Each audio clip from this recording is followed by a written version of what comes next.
6:31 on Thursday, November 12th. With me are Councilor President Todd McGee from Ward 7, Councilor at Large Joseph McGivern, and we have the City Engineer Bob Parent with us. Ryan, I'll give you credit as well. Ryan, our Administrative Assistant, getting ready to leave and doesn't want to be on Zoom anymore. Ryan, you're welcome to be here with us. And I'm Terry Murphy. I'm the Ward 2 Councilor and the Chair of the committee. I do expect some of the other councilors that have Anderson-Burgos told me he will be here. He gets out at 6:30. He expects to be on very shortly. So I imagine he'll be coming on shortly after that. I also expect Councilor Leahy and Councilor LeBron Martinez to potentially be with us as well on their orders. First item on the agenda, if we make a motion to accept the first item, take it off the order. Make a motion to take the first item up. Okay. Second. All in favor? Aye. Okay. Order introduced by Councilor McGee. Ordered that the sidewalk on Dartmouth Street near Jefferson Street be repaved and leveled off. And then it is in front of approximately 111. It's not exactly in front of the house, but it's 111 to 113 Dartmouth Street. Yeah. I took a look at it the other day, and I know our city engineer took a look at it today. So Todd, I'll open it up for you, and then maybe the city engineer will offer his thoughts. Well, no, we were going back on emails today as to where it was, and then it was found, and I think Bob knows exactly what it looks like. He sent a picture to us. So, yeah. I mean, it's a bad area in the sense of it's raised. It is from the trees itself, which are on the tree belt that should be taken down if they're causing that problem. But really, the residents in that area have gone out of their way to construct signs. Yeah. To say, be careful because it's raised coming up in front of you. So when we have residents making signs to alert other residents of a potential hazard, we got to fix it. So that's where I'll leave it. Yeah, no, and I'll just make one. When I was there, and I did drive by because I went by the intersection. I thought, well, I don't see anything, but let me drive up the street a little bit. And I stopped right there in front of that one. It was like, it's an accident waiting to happen. Yeah. And I kind of looked at some of the list and it looked like there's a few people in my age bracket that are there. So you certainly want to make sure that we can get that sidewalk fixed. Bob, if you would like to offer your input, we'd appreciate it. I definitely agree with everything that Councilor McGee and Councilor Murphy has said to date. As you indicated, I did put my eyes on it today. Pretty clear what the problem is. The good news is that we just today brought a new contractor on board to do community development sidewalk work, a company out of Ludlow that we have not worked with before called Detour Construction, but they came extremely highly recommended from the city of Chicopee and the town of Longmeadow, both saying that they're one of the best contractors they've ever worked with. So what Mike McManus and I talked about today is utilizing that contract as a vehicle to get Detour Construction out to this location and to get it fixed. Our funding source for this would have to be out of our operating budget because the area would not qualify for CDBG funding, but we do both agree and we have a very capable contractor on board. So weather permitting, I'm optimistic we'll have this fixed in a relatively short amount of time. Councilor McGee? Yeah. No, I appreciate it. I get it with budgets and everything else. It wasn't in the budget before, and whatever you guys can do, if it has to carry over, we get that. We just looking at it, seeing it, and I think now everyone is on the same page. It is a disaster waiting to happen, and really, some kids skateboard down that area, and that's where it kind of really raised some red flags in a sense of how dangerous it can be. I walked that area a lot, and I've seen it, and it just, especially at night, you just don't know. You don't see it until you trip and fall. So right. I appreciate everyone's effort on it. To me, I just wanted to bring it to head and see how fast we can. I understand budget stuff, but if you can do it this time, great. If you have to carry it over, I understand. But as long as we just get it done as fast as you can, budget-wise, I appreciate it. Okay, Councilman McGivern. Thank you, Mr. Chairman. Thank you, Bob. Bob, it looks like, is that a concrete sidewalk? Yes, it is. Okay, the repair will be in concrete?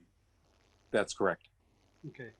I think it's, it just looks horrible, whether it's all concrete or all asphalt isn't so much the question, but if it's concrete, we kind of need to, I think, keep up with the gist of it is. Is there a list of sidewalk repairs in need? We, as orders get filed, we put a list together, and then try to consolidate that when we get a contractor on board, as we just have. We don't have a citywide list at this moment. It's largely in response to issues when they come up. Is that on sidewalk? I know it's a big list on roads. Is it a big list on sidewalks? It isn't at the present. Councilor Murphy has a number of ones that he's highlighted, and there's been a few others that have been brought to DPW's attention through council orders, but it actually isn't as large as you might think it would be. Okay, thank you. Just on that, if I might, Yes, Councilor Chair. McGee. I know there's some other areas like, I think it's on actually George Street, just a few houses up. There's like a raised sidewalk, but what Mike has done in the past is a quick, asphalt patch to it, kind of making it a ramp. So it's up a little bit, but he puts a patch on it to just make it a little more smoother. This one over on Dartmouth is just, there's no other way to fix it other than taking it out and putting the sidewalk back correctly. That's how bad it is. So when we get the patchwork, I usually just say put a patch on it, and come around when budget time is better to then try and fix them, or if they're really going to redo the street for sidewalks. But in this case on Dartmouth, it's just it's not good. We agree.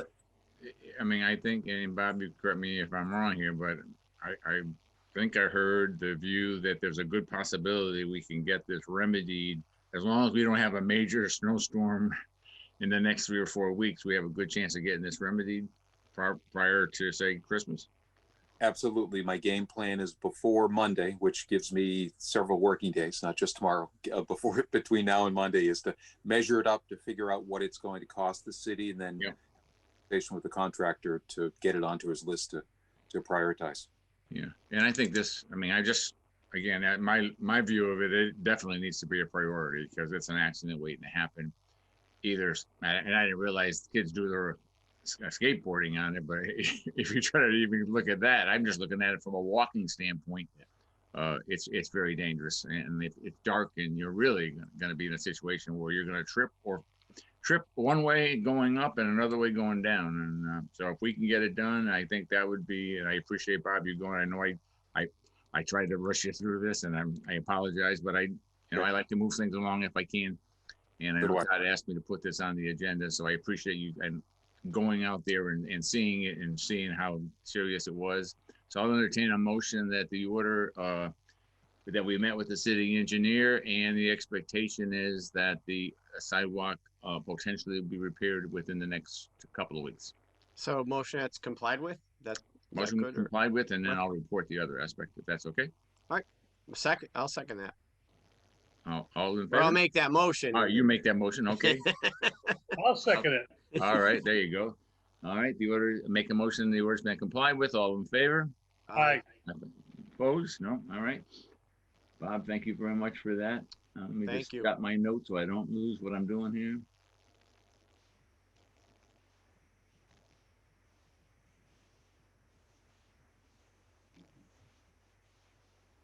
Now, if I can read my penmanship tomorrow, I'll be in good shape. Has Juan joined us yet?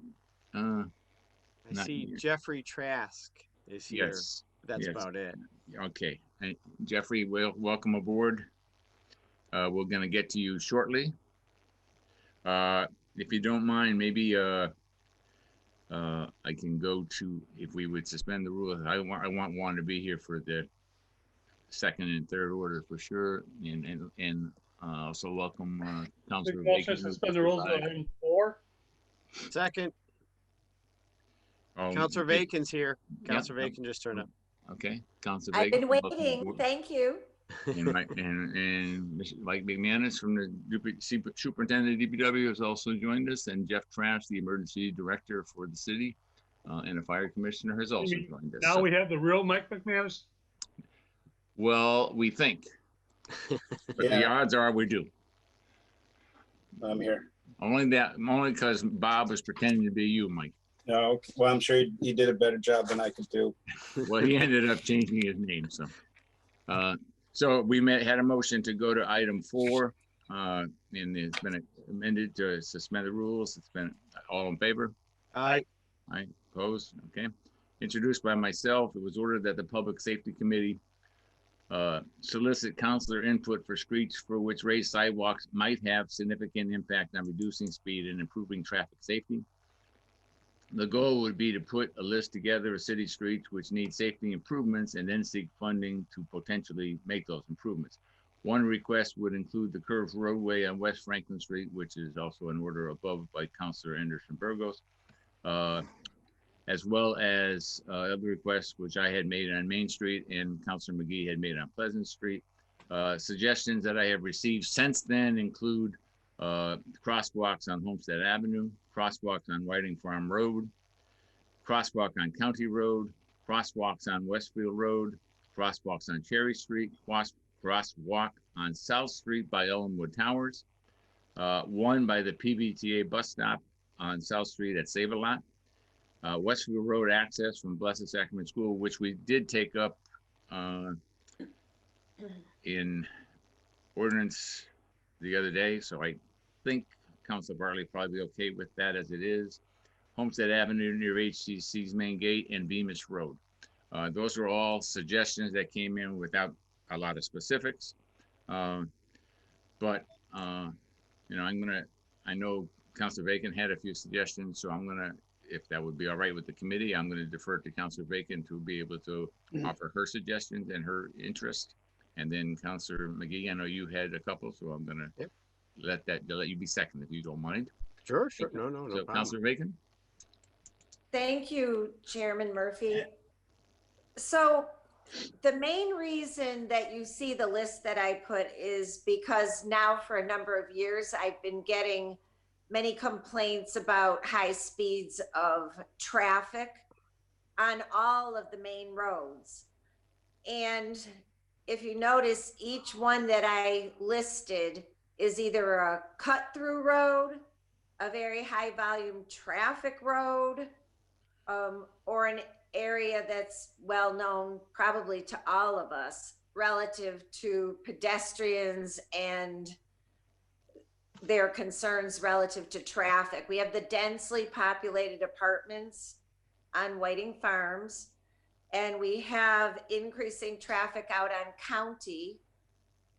And my concern also about, say, in the example of the County Road crosswalk is the speed limit is 35. So if you don't have a well-marked crosswalk, it's even more dangerous than where the speed limit is 25. So that's why you see that one on there. So that's Whiting Farms, County. Westfield? Then you've got Homestead Ave near HCC, which is sort of self-explanatory, I think.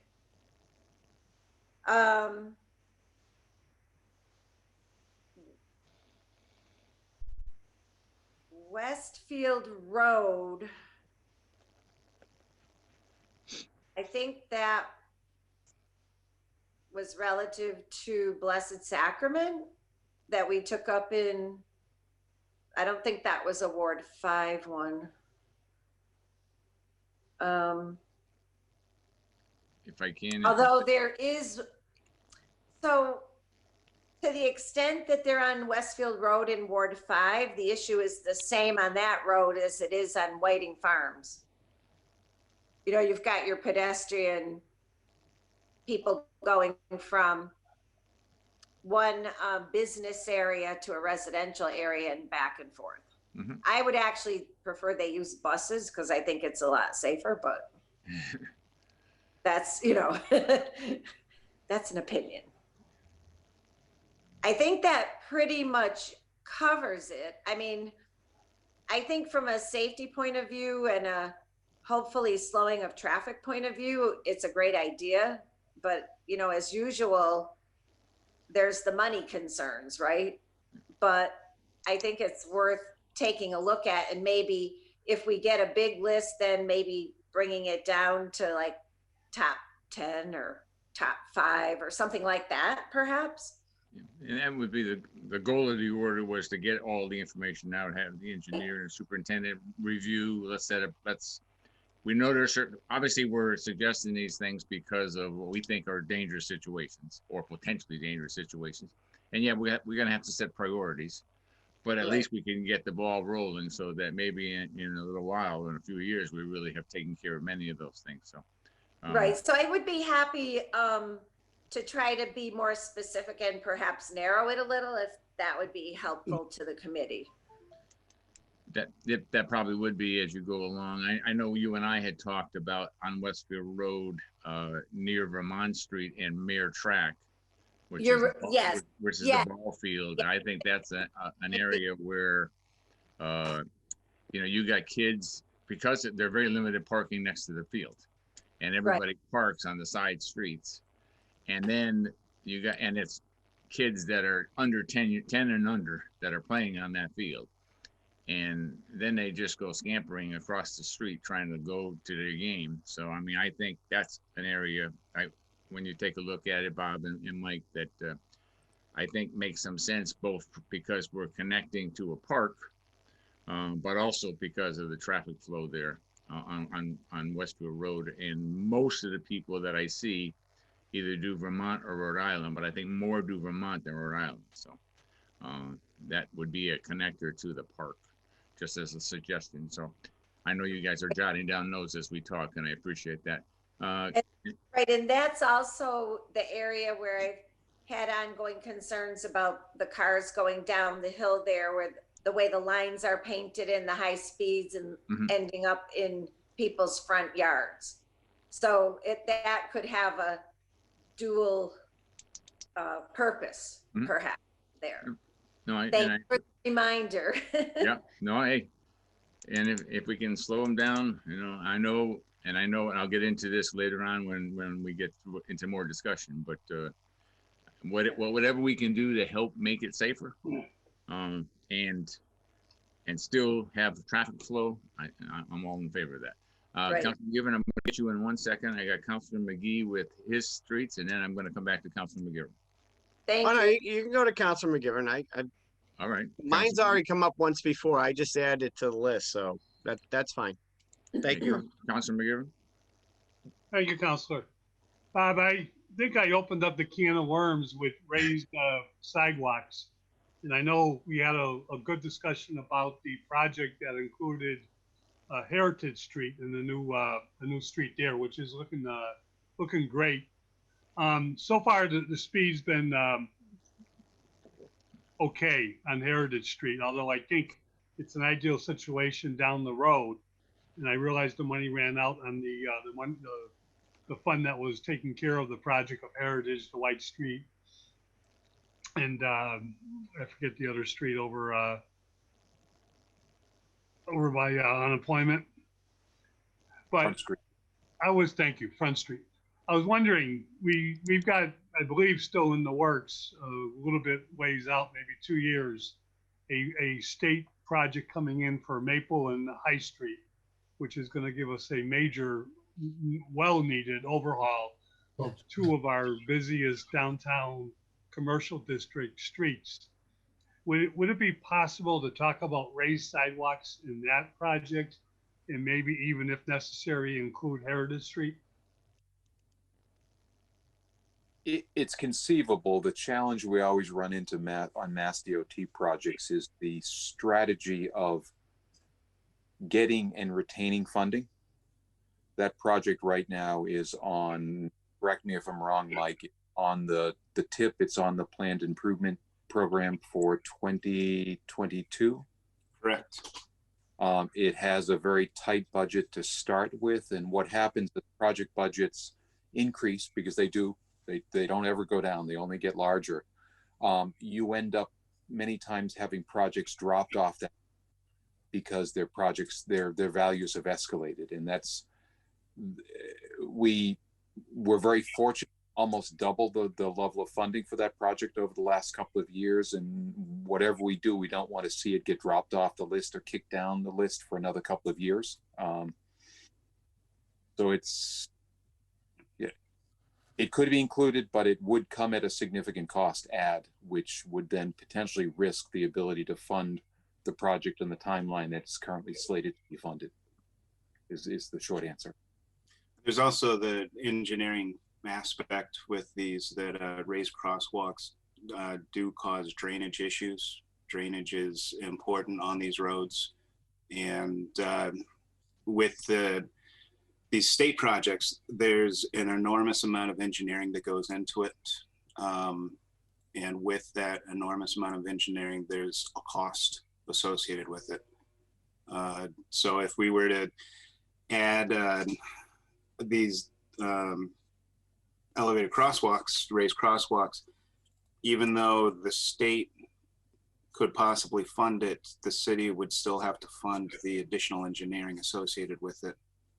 And it could, as Bob alluded to, mess up the schedule of this project, which is even though it's 2 years out, it's a very tight schedule with the amount of public hearings, additional design, review from the state, more design, more review, so on and so forth. Well, I appreciate that. Although travel Route 5 into Northampton Street, and a lot of money's been spent on roundabouts that, quite frankly, I think are ridiculous. A lot of money was spent on raised sidewalks in Northampton Street, which I think are something that are worthwhile than for the dollar, make it a much safer travel up Route 5 through an incredibly busy, pedestrian busy, downtown. We have a very busy downtown. We have one pedestrian fatality in recent years in this section. So if the state is only thinking about the budget, then we got a problem with the state. And I'll be happy to ask to bring in our state delegation to talk about it, because I think the value of life is what should be talked about, not roundabouts at Atkins Farms and not roundabouts on East Hampton Road to take care of people driving back and forth from East Hampton. I think it's time we talk about people who live in the city of Holyoke and what we can do to keep them safe. I mean, I don't want to jeopardize the project, Bob or Mike, because right now the pedestrian crossing lights in downtown Maple and High Street are so out of date. They're a liability just trying to walk across the street. And I know that's a big part of the project, not just the repaving and drainage is important everywhere, but I think the value of the people who live in Holyoke is just as valuable as the people who live in South Hadley, Northampton, and Amherst. And that's my humble opinion. That's absolutely true. If I can, I want to just note that Councilor Anderson-Burgos has joined us. Welcome on. We are taking up item 4.1 and going back to your item 2 and 3. I knew you were going to be a few minutes late, so we just started. And on item 4, we haven't started. We've listed West Franklin Street as well as potentially one of those for solutions. Let me go to Councilor McGee, then I got Councilor Bacon. Yeah, I remember I filed the original order for Pleasant Street, and I understood the response from engineering, and I respect that. But then this order came about saying, if we list a bunch of places, around the city, we'll have a deeper dive on all of that. I was more looking at it as a fiscal issue, in the sense of, if you're doing High Main, if you're doing Homestead, if you're doing West Franklin, well, now if you talk about Pleasant Street and other places, can you contract out to someone and say, hey, it's not just doing the raised sidewalks at Pleasant Street, it's here, here, here, here, here. Now you have multiple locations. Now it's a bigger contract and you get a better bid for that. That's kind of why I threw my name back in the hat. I understood the cost for just doing one street might not be advantageous, but if you're doing a citywide project and you're, contracting out to one contractor, do multiple locations, is that better for the city, project wise or budget wise? That's why I threw my name or the street back in, because, we all understand there's speeding, there's traffic, there's all these issues, to get a speed hump. And maybe we add speed humps to this as well. Yep. I'm still trying to get speed humps on Bemis, and that's costly. You know, do you throw that into the mix of raised sidewalks with speed humps to then, you know, trying to get a bid for that? But the real issue is, if we can't have police there 24/7, which we know we can't, what else can we do to protect our residents from speeding in neighborhoods? And you know, I'm just gonna go by my ward. Pleasant Street is absolutely atrocious. I've seen it. It's kind of like Hillside when I was in Ward 6.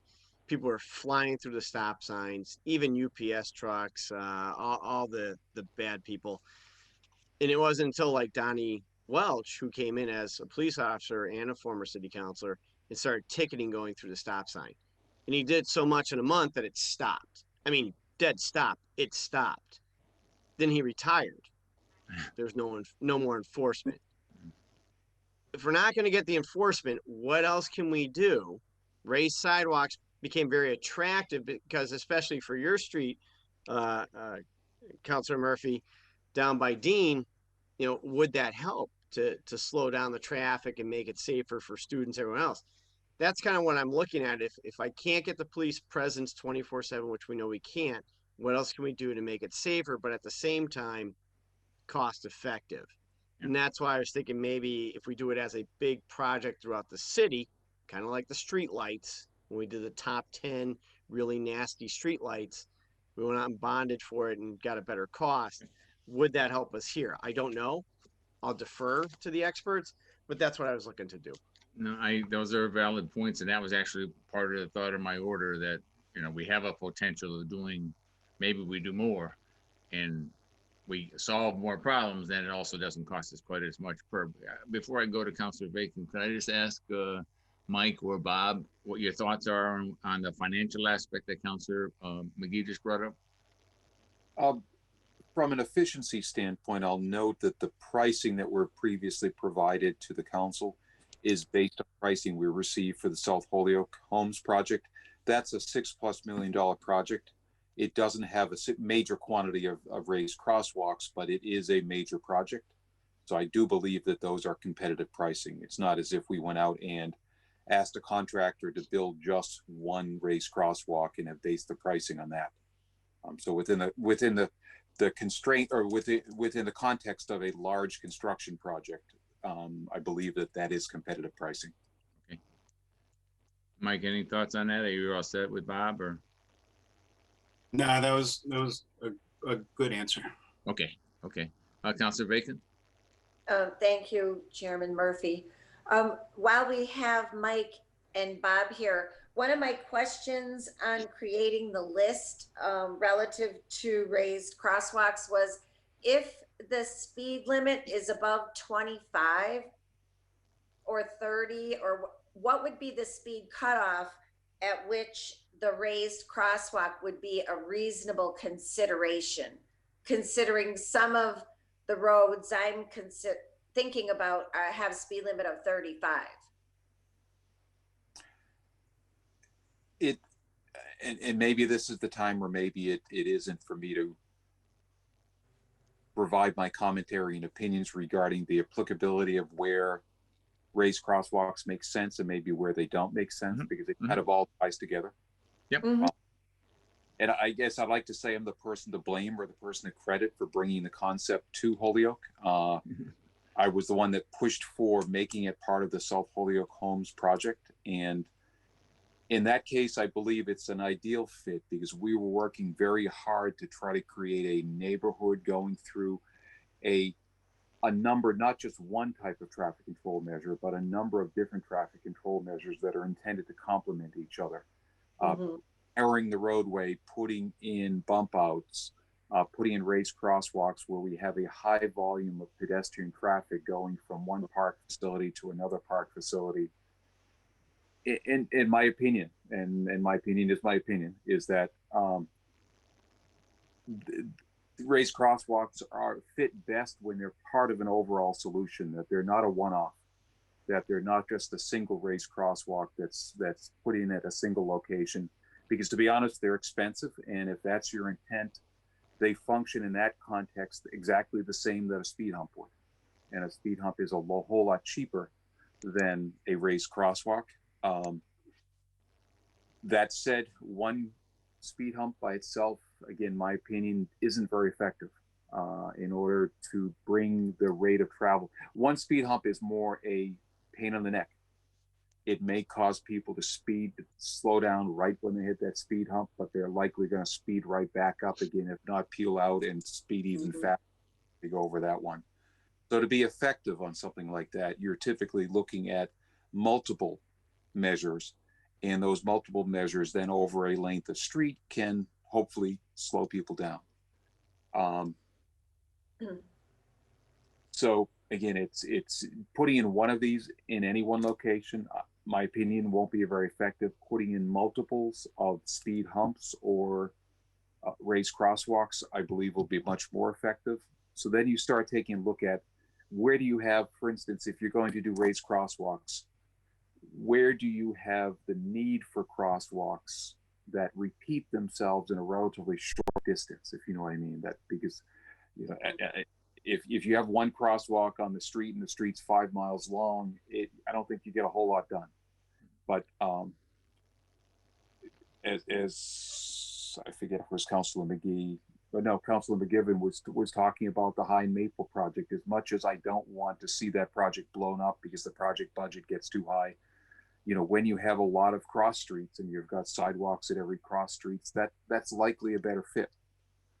Another location that came to mind is out in the Tokaniki and Farnham area, where you've got multiple crosswalks, relatively close spacing. You have a high volume of pedestrians that are crossing at those intersections.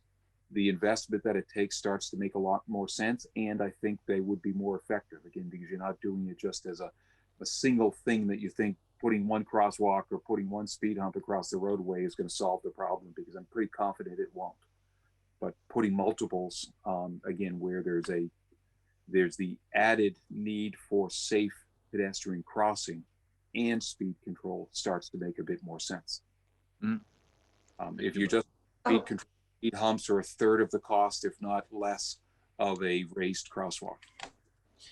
And the guidance recommends not installing raised crosswalks where the speed is 30 miles per hour, more than 30 miles per hour. So that would be similar to the speed humps, right? Correct. Because Okay. they're essentially speed humps Okay, that you can walk across. gotcha. Okay, thank you. So that basically eliminates my list, except for Whiting Farms Road, then, based on that commentary. And I would say from a financial point of view, there are other priorities out in Ward 5 that we haven't accomplished yet on Sunset and Ashley. And while I appreciate the whole bonding on the 10 worst intersections, the feedback I've gotten is that with our funding, the light at the top of Apremont won't be happening.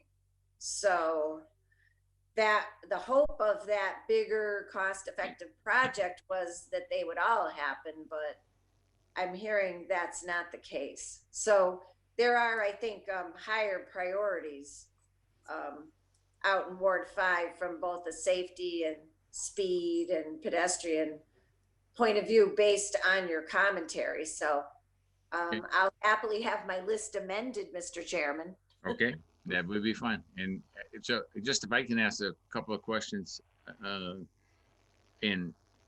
Bob, and a couple of things that we have talked about, and Mike, we also talked about a little bit, was the idea of two. And I just on Main Street, I did try to, I went to the Dean situation. I said, you know, all right, we need a second one. And then I looked at Springdale, and I went at Temple Street, which is now, it looks like there's going to be a new school there, which is right across the street from Springdale Park, which is also, when there are, hopefully we'll get back to when there are games at Springdale Park, that there are no, you know, people park on the west side of Main Street and then have to try to cross the street, and there really is no they're coming around the curve by where we just got the no parking spot for Cody the other day, and they're coming going south on Main Street. That would be another area that I would look at. So, but let me ask, how much cheaper is it to do a speed bump than it is to do a raised crosswalk? It's a third to a quarter of the cost to do a speed hump. Speed humps are in the range of about $6,000 installed, and it sounds like a lot of money, but if you don't build them correctly and build them from the ground back, asphalt just falls apart in a couple of.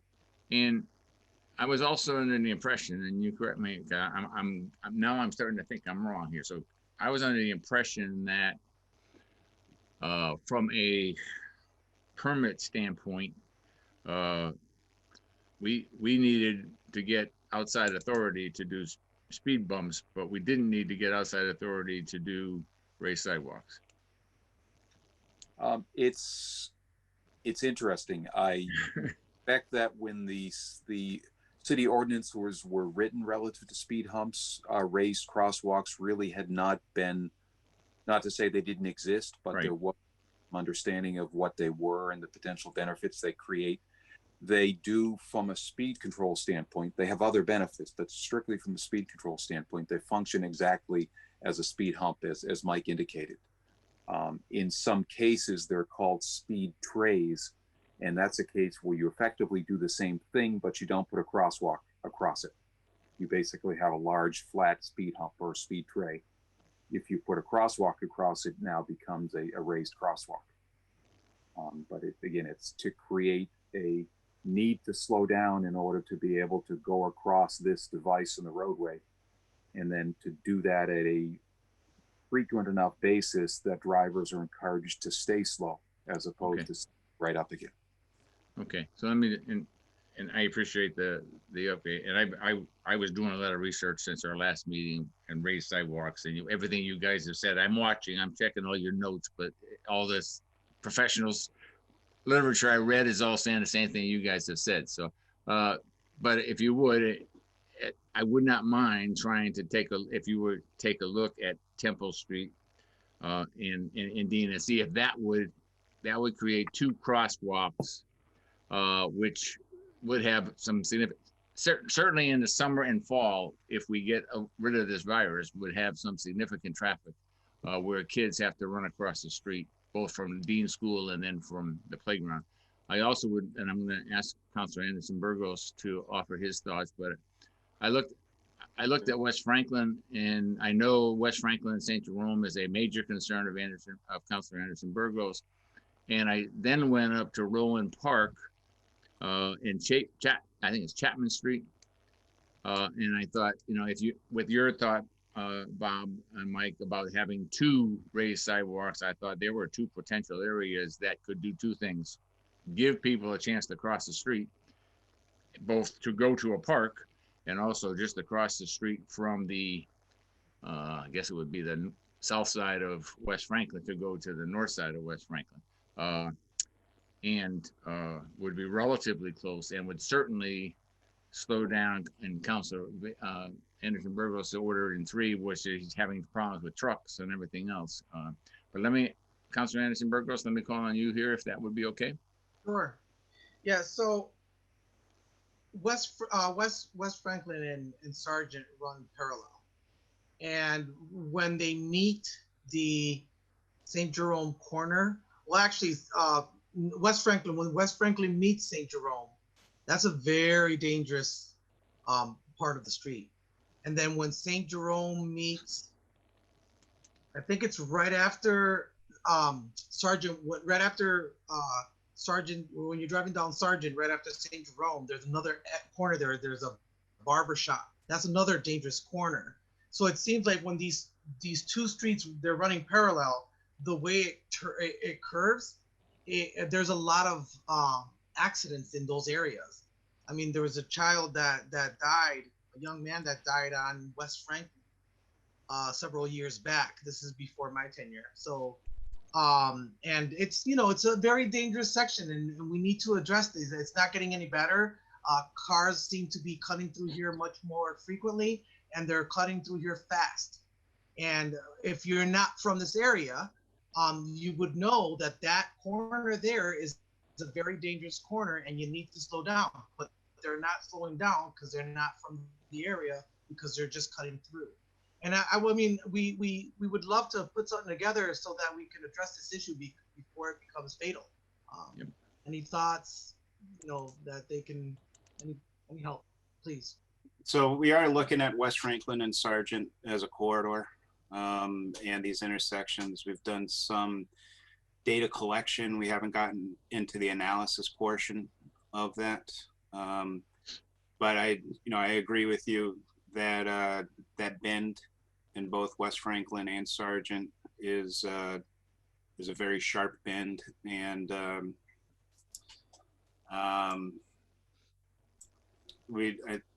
that next street is Magnolia on Sargent, right?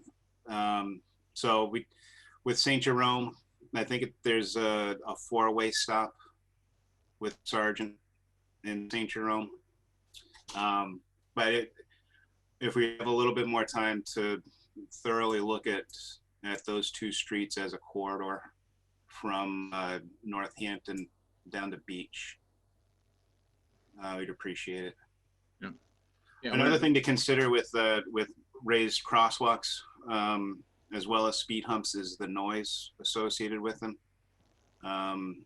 And if you ever talk with somebody who lives near one, they'll say yes, it's good at slowing people down, but they hear it every time a car goes over.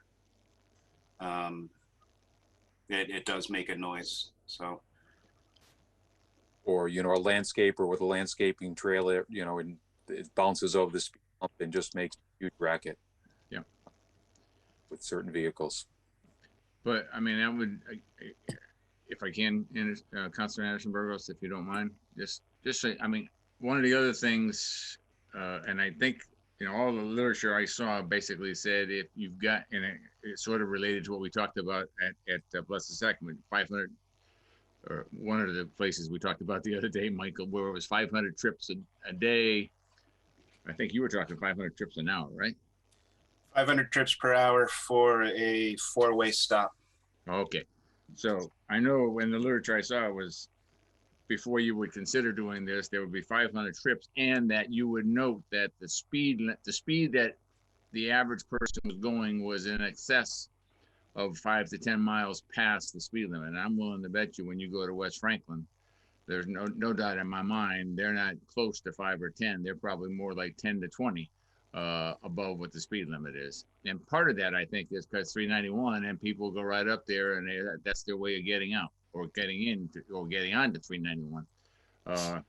So if we were to, again, looking at trying to find solutions, and obviously money's a rule, but also trying to make it safer. That's ultimately our goal.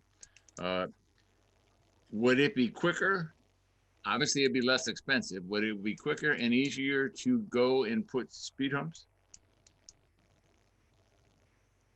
Speed humps it's obviously very clear by city ordinance. There's a procedure that needs to be followed before speed humps can be installed.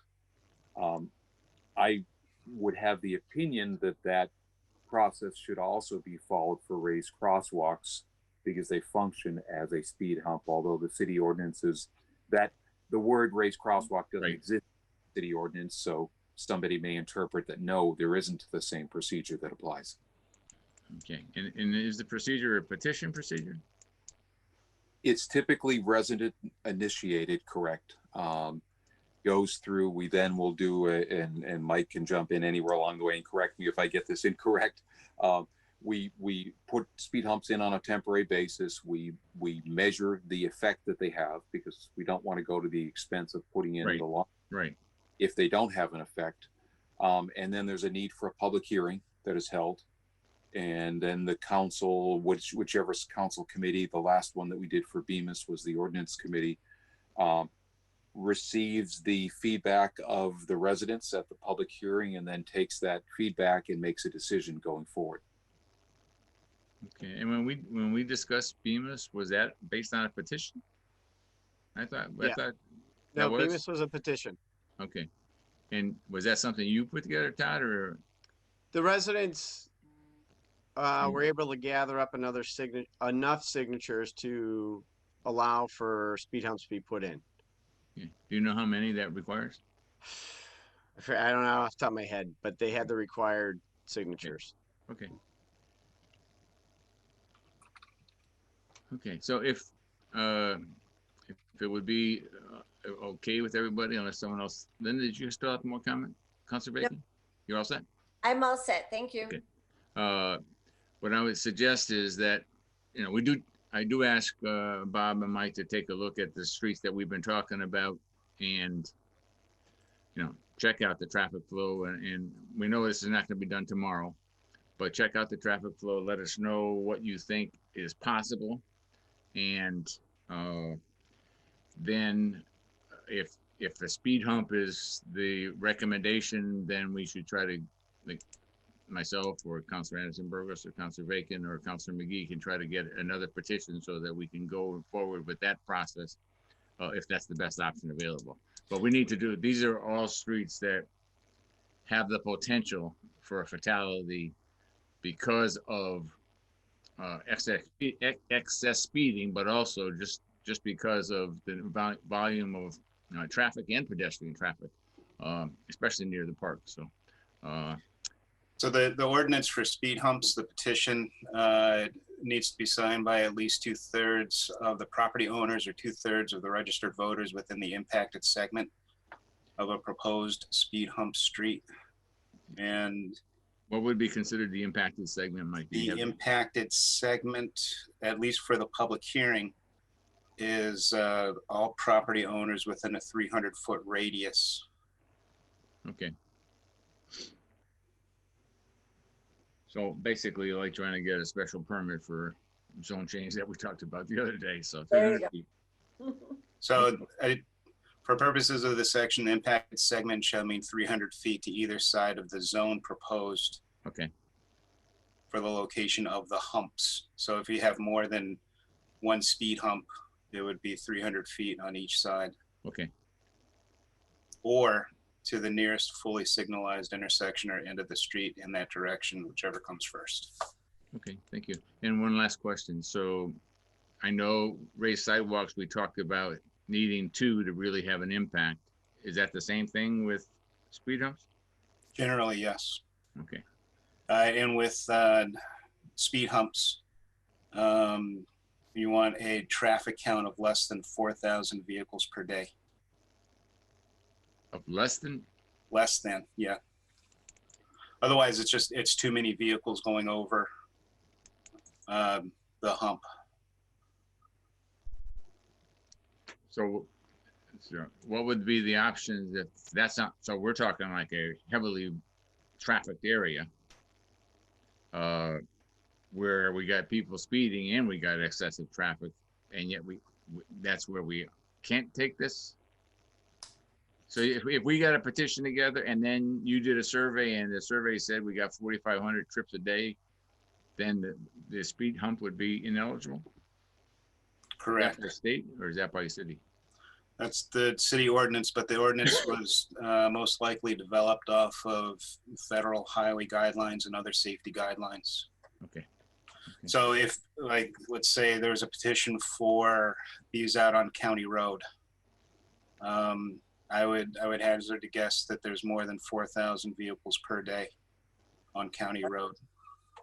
Okay.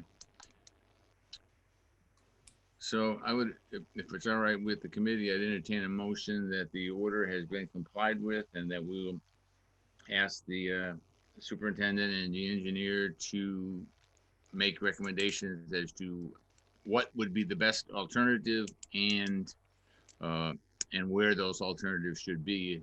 And then we'll follow up once we get that report. Would that be all right with you, Mike and Bob? What would be helpful, because we don't want to have to look at the entire city. Yeah. If that was the case, I'll be back in about 2 or 3 years with that, or more. Well, As long as you're still around, we're okay with that, Bob. That is my plan. Doing everything I can to make certain that'll happen. If someone, because I haven't been taking copious notes for every one of the items that counselors have brought up, feel free. I think you all have my email. Yeah. If you want to send me directly the areas of greatest concern, that would be helpful. That said, if it's 50 locations across the city, it's going to be a while. Yeah, I think we've got it down to maybe a half a dozen. Sure. I mean, I'm looking at the Main Street corridor. I'm looking at Whiting Farms Road, Farm Drive, that area. Looking at Westfield Road next to that park. Looking at West Franklin Street, and potentially Sargent Street, maybe one. One still with me here? Correct. Yeah, I'm still here. Okay. I know you're on a DL here. And you're looking pretty healthy though.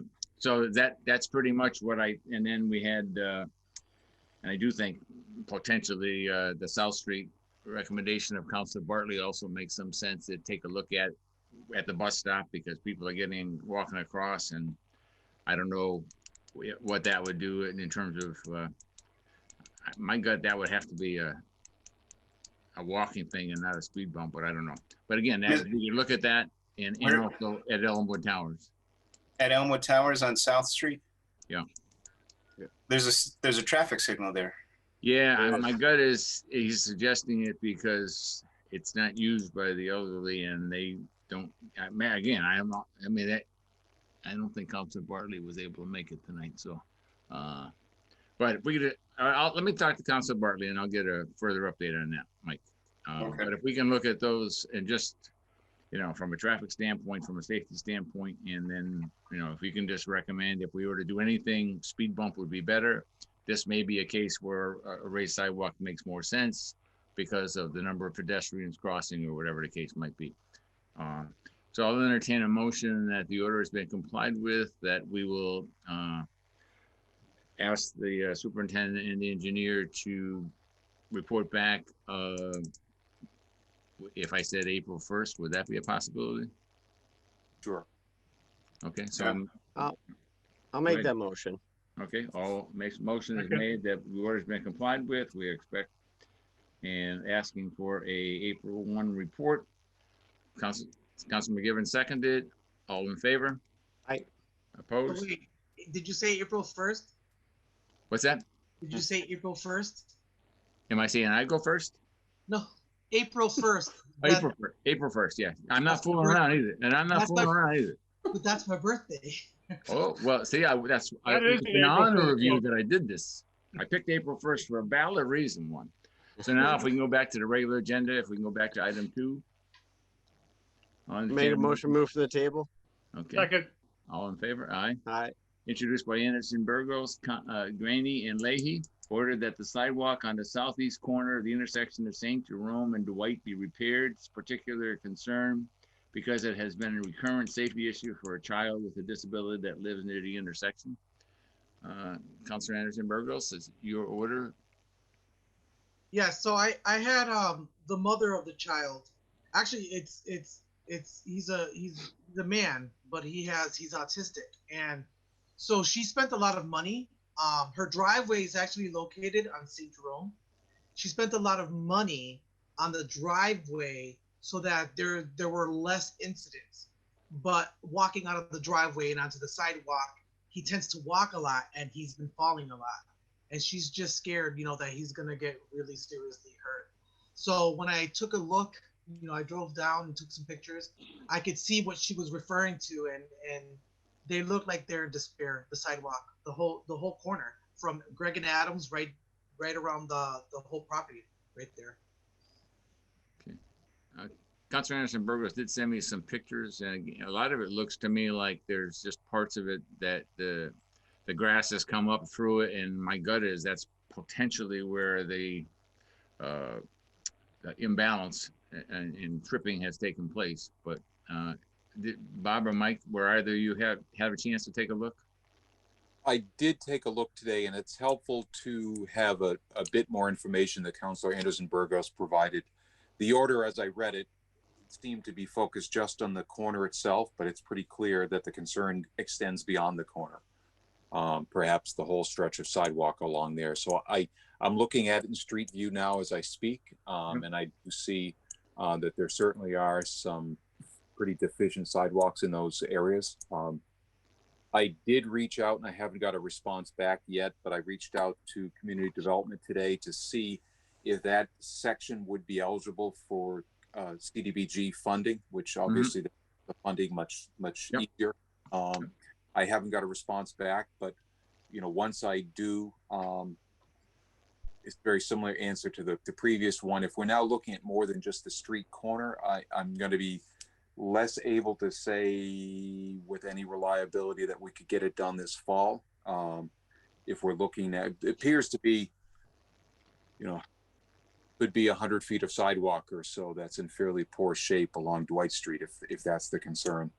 I don't know what commitments I can make in terms of getting that done this fall, but I'm looking for a funding source right now, and I can report back on that as to whether or not it's eligible for CDBG funding. Okay. More likely. And if it was, that would be potentially in the spring? Potentially in the spring, correct. And in Councilor Anderson-Burgos, I think it also, and I think we were also talking, having to do the easterly side of St. Jerome as well as part of Dwight, if I'm not mistaken. Yes, we have that agreement. So it was kind of like doing the maybe like 50, 60 feet on St. Jerome and going around the corner for another 25 or 30 feet. It looked probably 100 feet total of sidewalk, but again, I didn't measure it, but it looked to me like it's probably about 100. I would guess at least that much, if not more. Okay. From what now. So I would agree the need is there. Okay. Thank you. Councilor, so be able to know that we're going to work on it and try to have it resolved and resurface sometime next spring. I won't say April 1st this time. Subject to the availability of funding, Okay. And the most likely scenario would be that, as council is aware, many times community development will go through a pooling and a reprogramming process. Yep. That opportunity presents itself. I would, strongly lobby for putting as much as we can, putting as much money into sidewalks so we can get some of these areas fixed. Okay. If that presents itself. Okay. Councilor Anderson-Burgos, are you all set? Would that be all what we're doing? Thank you so much. Yeah. And there's Okay. there's another order, but I'll wait. Okay. So entertain a motion that the order is not complied with. Just quickly, Councilman McGee, quickly. I'm sorry. Yeah, I filed orders in the past with regards to St. Jerome and Dwight, and especially by Greg and Adams, to put sidewalks in. And back then, they did the other side. So when I told the owner of the business that they're getting new sidewalks, this is several years back, they did the other side, and he called me out and said, "What the heck's going on?" And I found out then, and hopefully it's changed now, that the CDBG money couldn't be used on his side where the business was. That's what we were told, and that's why they did the other side. Wow. But that's been there for years. That whole sidewalk is a mess and should be redone. And talking about sidewalks, that's been a long time coming.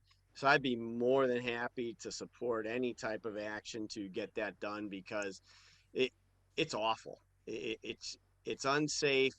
It should have been done years ago. I understand the funding issues to it, but I can just say, because I know you brought it up, Bob, that you'll check with CDBG. Is when I was told, and once again, hopefully I was told in error, that we couldn't use it on that side because a business was there, or two businesses. I think there's like a hair salon or something like a couple streets down, or like a couple blocks down. That's what we were told. Hopefully that's wrong, and that's changed. If not, we got to come up with another way to fix it, because it really is long overdue. Mm-hmm. Okay. My understanding is that still is the case, though, that CDBG cannot be used in front of businesses without other circumstances. Yeah, it's not quite that explicit. As you might recall, Mike, we did some sidewalk work on South Street last year, right in front of near Russell Terrace, on the other side of the street from Russell Terrace. And at that point, it wasn't a problem, providing it was in primarily a residential area. One business by itself didn't make it a problem. Well, I'm This sorry. district, it would be. I feel like, so CBDG money is intentional for residential. That's what it sounds like from how the conversation is navigating. But I will say this, what about the abutting property that's residential? So we're only, I mean, this is if that is the case, that CBDG money cannot be used for businesses or sidewalks or repairs on areas that have businesses located on them. But let's keep in mind that, you know, the house abutting is actually residential. I don't gonna guarantee it, but I always thought it was based on the economic impact on the neighborhood, and including businesses, that would not, should not preclude it. And my gut is we're probably getting to the point where that section may now be part of the community development area.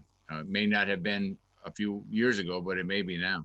I mean, as my understanding, that territory gets adjusted by the, I think, is it the median income or something to that effect, that there's a level of financial capacity that has an impact. And Councilor McGivern is going to give me an answer. Councilor McGivern. I think you're right on target, Councilor Murphy. It's actually census tracts that define the neighborhood. And the census tract, they get the per capita or the median income, and they put it, you know, with the federal government to ensure that certain areas are allowed and certain areas are not. Unless it's something new, Mike, it's never had anything to do with commercial property, because, you know, matter of fact, it's more important for commercial property because people with low income tend not to have the transportation to get around and walk, you know, to the commercial areas. But there was a time when the census tracts, you know, were allowed were below Beach Street, then it was Pleasant Street. And, you know, I wouldn't be surprised if in certain areas, and this would be one of them, that we're getting close to Northampton Street. Yeah, I would think so. So entertain a motion that the order has been complied with. We'll be looking to see if we get community development funds for the sidewalk, but looking one way or the other to try to have the sidewalk on St. Jerome and Dwight repaired sometime next spring. So moved. Motion has been made. So moved. Okay, Second. all those in favor? Aye. Right, opposed? Okay, 3-0, thank you. Item 3, entertain a motion to take up item 3. Motion moved item 3 from the table. Okay, introduced by Councilor Anderson-Burgos, ordered that the city engineer attend a committee meeting. Residents have expressed ongoing concern regarding large trucks traveling up and down West Franklin Street, with particular concern about speeds traveling around the curve at the intersection with St. Jerome. Signs are posted but are not being adhered to. And I also want to indicate that Councilor Hernandez, Ward 4 Councilor, has joined us. And in this case, we have Captain Pratt from the police department, who may also be able to offer some input on this issue. Councilor Anderson-Burgos, your order. Yeah, so I can't even count the amount of calls I received on people reporting trucks continuously drive down West Franklin. And as I mentioned earlier, that sharp turn where St. Jerome and West Franklin intersect, that's so dangerous. So my car it's a little coupe. It's difficult to drive around that corner. I can't even imagine a truck. You know, it's a very, very, very dangerous intersection. And so anything we can do to rectify that, we can't allow trucks to be driving down such a dense area, and a dangerous one at that. Okay. It seems like they're cutting through, is what I'm saying. They're cutting from Northampton Street all the way down towards Beach, and then they go up from Beach all the way up to Northampton Street. They're using it as a cut through. Instead of staying on Northampton? Is that what you're saying? Okay. Bob, the order does call for you, but I'm not so sure you're going to have any input on this. But if you do, Bob, you're welcome to offer. bigger signs perhaps, but you know, if drivers are aware of it and they choose to ignore the signs, it's difficult to address that from an engineering standpoint. I did not go back, and I don't know. No, no, no. I'm certain the councilors may be aware of it, or Councilor Anderson-Burgos may be aware. Has that West Franklin been? Has the council adopted a truck-only ordinance for West Franklin such that it is legally enforceable? I don't know if there are some streets in the city, for instance, Westfield Road, for instance, where Right. that taken place. I don't know. I didn't go back into the ordinance table to see if that's taken place on West Franklin at this point. I believe that there is such an ordinance, rather. I believe there is. Don't quote me on that, but someone, I think Kevin Jordan actually filed that and made it an ordinance. But again, don't quote me. I just remember hearing about it. I don't think we have signs on West Franklin prohibiting truck traffic. I don't think. You think there are? I No, go on I've- that street frequently. I've seen them. I've seen them. Okay. They're just not. They don't stick out. You have Okay. to look for them. Yeah. Okay, so obviously we need to make them better and bigger. And if I can, Councilman. In Go ahead, the ordinance table for operation of heavy commercial vehicles and the exclusions, Okay. West Franklin is not listed. Okay, so that could be something we put in an order to create a restriction that so truck traffic would not be allowed in West Franklin. Correct, and that would be a location that would likely fit, given that West Franklin begins and ends within the city. We're not looking at pushing truck traffic into another community where Mass DOT then has a problem with that. Okay, so I so think that that would like, that's potentially a solution. I got Councilman McGivern, and then I'm just gonna check with Captain Pratt to see if he has any thoughts on this. Councilman McGivern? I was actually going to say it's an enforcement problem, but if it's only advisory, it's not an enforcement problem for trucks, it's an enforcement problem for speed. And I see we have Captain Pratt here, is that why he's here? Yeah, well, he's here for that and a couple of other things, but. Captain Pratt, are you available? Yeah, I'm here.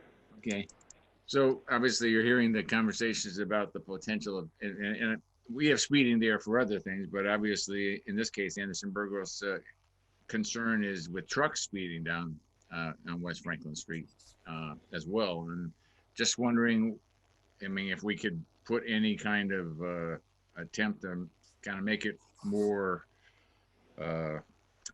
disinviting for trucks to take West Franklin by maybe having some enforcement and providing some tickets in terms of speeding. Is that any possibility? Sure, we can. I can pass that on to Captain Moriarty to have some cars give that a look.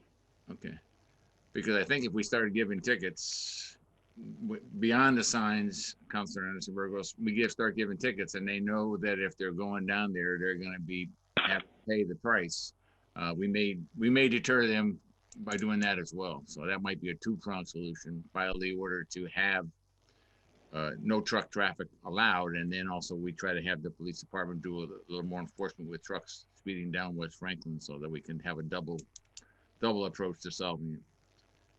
Would that sound like that would be okay? Yeah, that sounds perfect.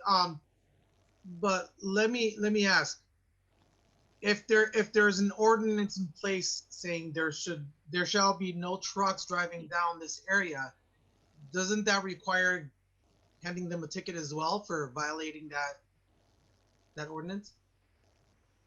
It would, if they were, but I think in terms of enforcement and in terms of doing it, slowing the speed down, we may get a quicker turnaround in terms of trucks. I imagine they talk to each other, going down here, don't be speeding or don't do this because you're going to get ticketed. You know, I mean, I think putting the signs up eventually does, and yes, in that situation, they wouldn't be prohibited and they could get ticketed. But obviously, the major concern is that they're speeding and they're pretty much endangering the neighbors or neighborhood, and therefore, combination of the two, working with the police department to provide ticketing to those truckers, and also filing an order to create an ordinance, which would then post some signage that's a lot better than what we got now, would be a two-pronged approach. and hopefully would reduce the problem. Councilman Gibbon? You can't always go by the signs. Some signs are more for advisory residential traffic only. There's no way to enforce that. No trucks has to have an ordinance, or anything has to have an ordinance to be enforced. So sometimes no truck traffic has been put up more as advisory because it doesn't qualify for no truck traffic. But as our engineer said, it sounds like this street would qualify.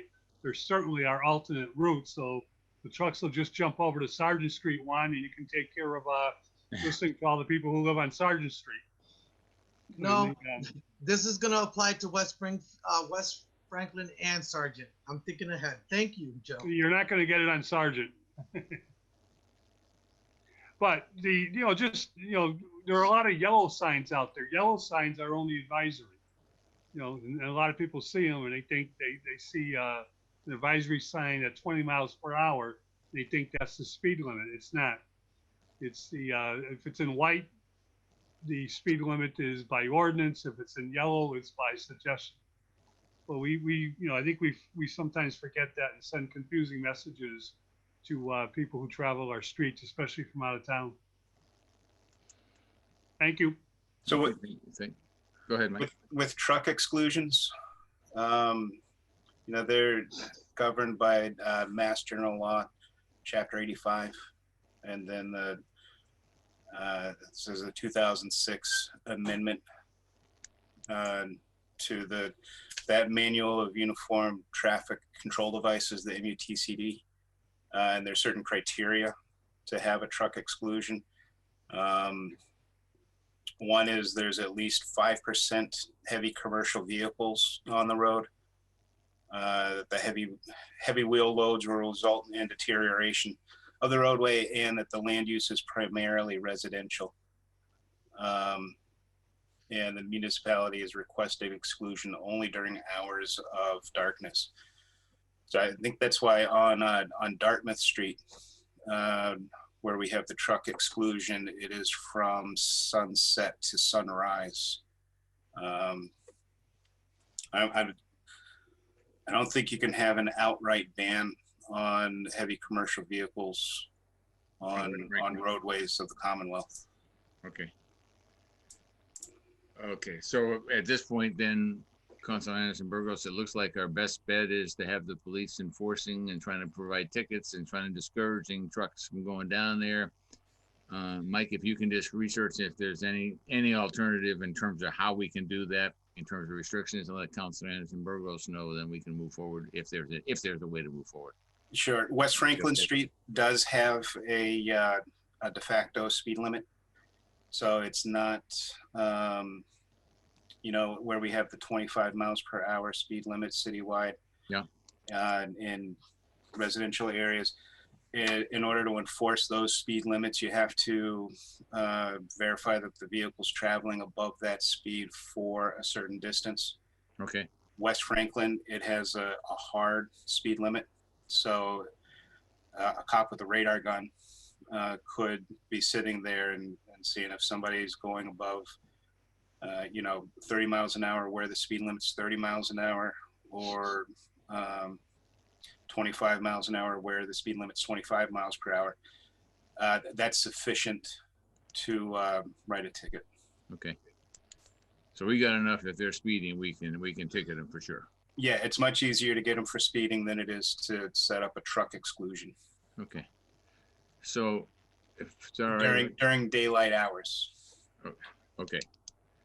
So he could create a restriction for from twilight sunset to sunrise. Sunrise to sunset. You could write a song, Mike. No, it's sunset to sunrise. Just I wrote the song wrong. Okay. Yeah. Okay, sunset to sunrise. Yeah. Okay. So Councilman Anderson-Burgos, that sounds like an alternative there. It may slow traffic in the evening, but we need to get police enforcement, and Captain Pratt will pass that along, and I'll pass it along from the council as well. So I'll entertain a motion from the committee that the order has been complied with, that we're going to ask the police to put some special emphasis on West Franklin in providing tickets for trucks that are speeding on that street. And then Councilor Anderson-Burgos will follow up with potentially prohibiting trucks in the darker hours of the day. Okay, do I hear a motion? So, Councilor McGivern and So Councilor. moved. So moved, Councilor McGee. I was on mute, sorry. I'll make That's that okay. motion. All right, Absolutely. motion has been made and And seconded. seconded. All in favor? Aye. Aye. Opposed? The ayes have it. One last thing for, and I want to, this order 5, if Mike and Bob, you can hang around for just 2 more minutes. I hope we can move this because this order introduced by Councilor Hernandez and Councilor LeBron Martinez ordered that the residents and constituents from Pine Street near Appleton Street have expressed concern on the increase in drug trafficking and transients in their neighborhood, parking and idling in front of their properties, and inquired as to where are the neighborhood watch signs that are in possession of the DPW. I would like to order that they are installed in an attempt to display that the community meets and is vigilant. Let me start off with Councilor Hernandez. Living at your order, so. Yes, I'm here. Okay. One moment. Yep. Thank you so much. Yep. So that order was filed because, and I think that I did learn that the DPW, because Mike McManus had let me know that in fact they are not in possession of the signs, that I guess at some point the signs were discussed, but they weren't purchased. And I'm not sure if there was any funds since it was discussed to now, as to if those can be purchased and installed. So Okay. I don't know if Mike McManus would like to, through the chair, would like to answer to that. Yes. Yeah, I had bought a number of neighborhood watch signs recently just for this order, and I thought that some of them had been installed on Pine Street. Right. I can jump in, Mike, if you like. Oh, yeah. We went out today and we had Mike Gallagher go out and confirm, because Mike was the gentleman who had installed the signs, to confirm that they had been installed and where they're installed, that they're still present.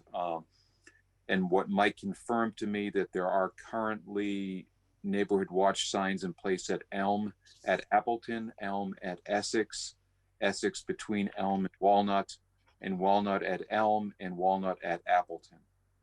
So there's currently 5 locations where there are neighborhood watch signs. But none on Pine Street. Yeah, it sounds like we missed Pine Street. Yeah. Right. Is there any way, through the chair, may I? Yes, absolutely. Is there any way that we can possibly, purchase some additional ones and install it in these areas that are becoming, as the residents have expressed, lots of trafficking there, lots of transient, and people just parking comfortably there, their cars? Yes, I think we should still have some signs left over. So I'll have the guys put up signs on Pine Street. Okay, that would be good. So are most of those signs that Bob talked about, are they all on streets off of Appleton Street? It's Elm at Appleton, Elm at Essex, Elm between, Essex between Elm and Walnut, Walnut at Elm, Walnut at Appleton. So yeah, no, there are some off Appleton and some Off Essex. So basically it's kind of like Appleton, Essex, and a couple of blocks. And I'm assuming, Councilor Hernandez, if we're doing this, are we talking from Appleton to Essex as well on Pine Street? I can find out exactly on Pine Street. I think, did I include the address? I didn't see it. I can find out the address exactly, because I had a lengthy discussion with the constituent, and I think it's Pine in Appleton, because it's very close to that problem building that we have over there by the Appleton Market, close to that area. Okay. So I think it's Pine in Appleton.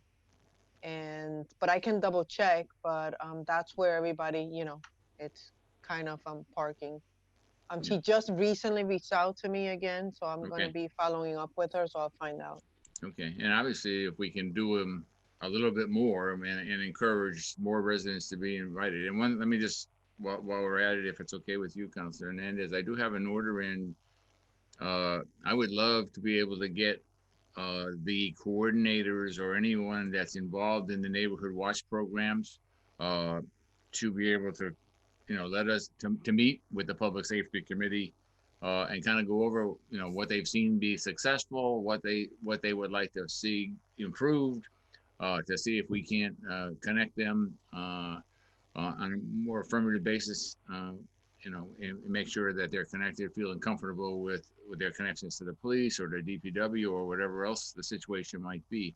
So if you talk to the people in the neighborhood, if they would like to be able to come and talk to the Public Safety Committee, I think, and any council that has neighborhood watch groups, I think they're an asset to the city, and the more we use them, the better off we're going to be. Yeah. I know that Mr. Rafael Santos is the one that's in the Ward 4. Yeah. And he meets regularly with another group, the Community Alliance, or the Chestnut Alliance group. Yeah, you know that group. So I think that they meet there. It's kind of like has combined. Okay. And I don't think that specifically this group of constituents on Pine Street is actively attending the meetings. And now with the COVID,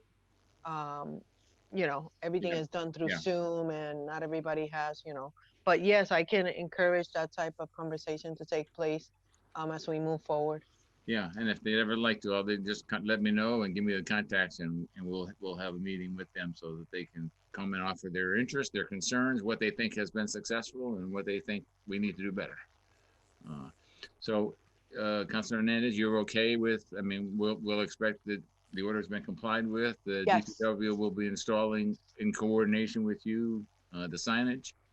I'll entertain a motion to that effect. Motion has been complied with and the signs go up. Second, is there a second? Councilor Joe's on mute, but he's saying second. I heard him. Second. He always.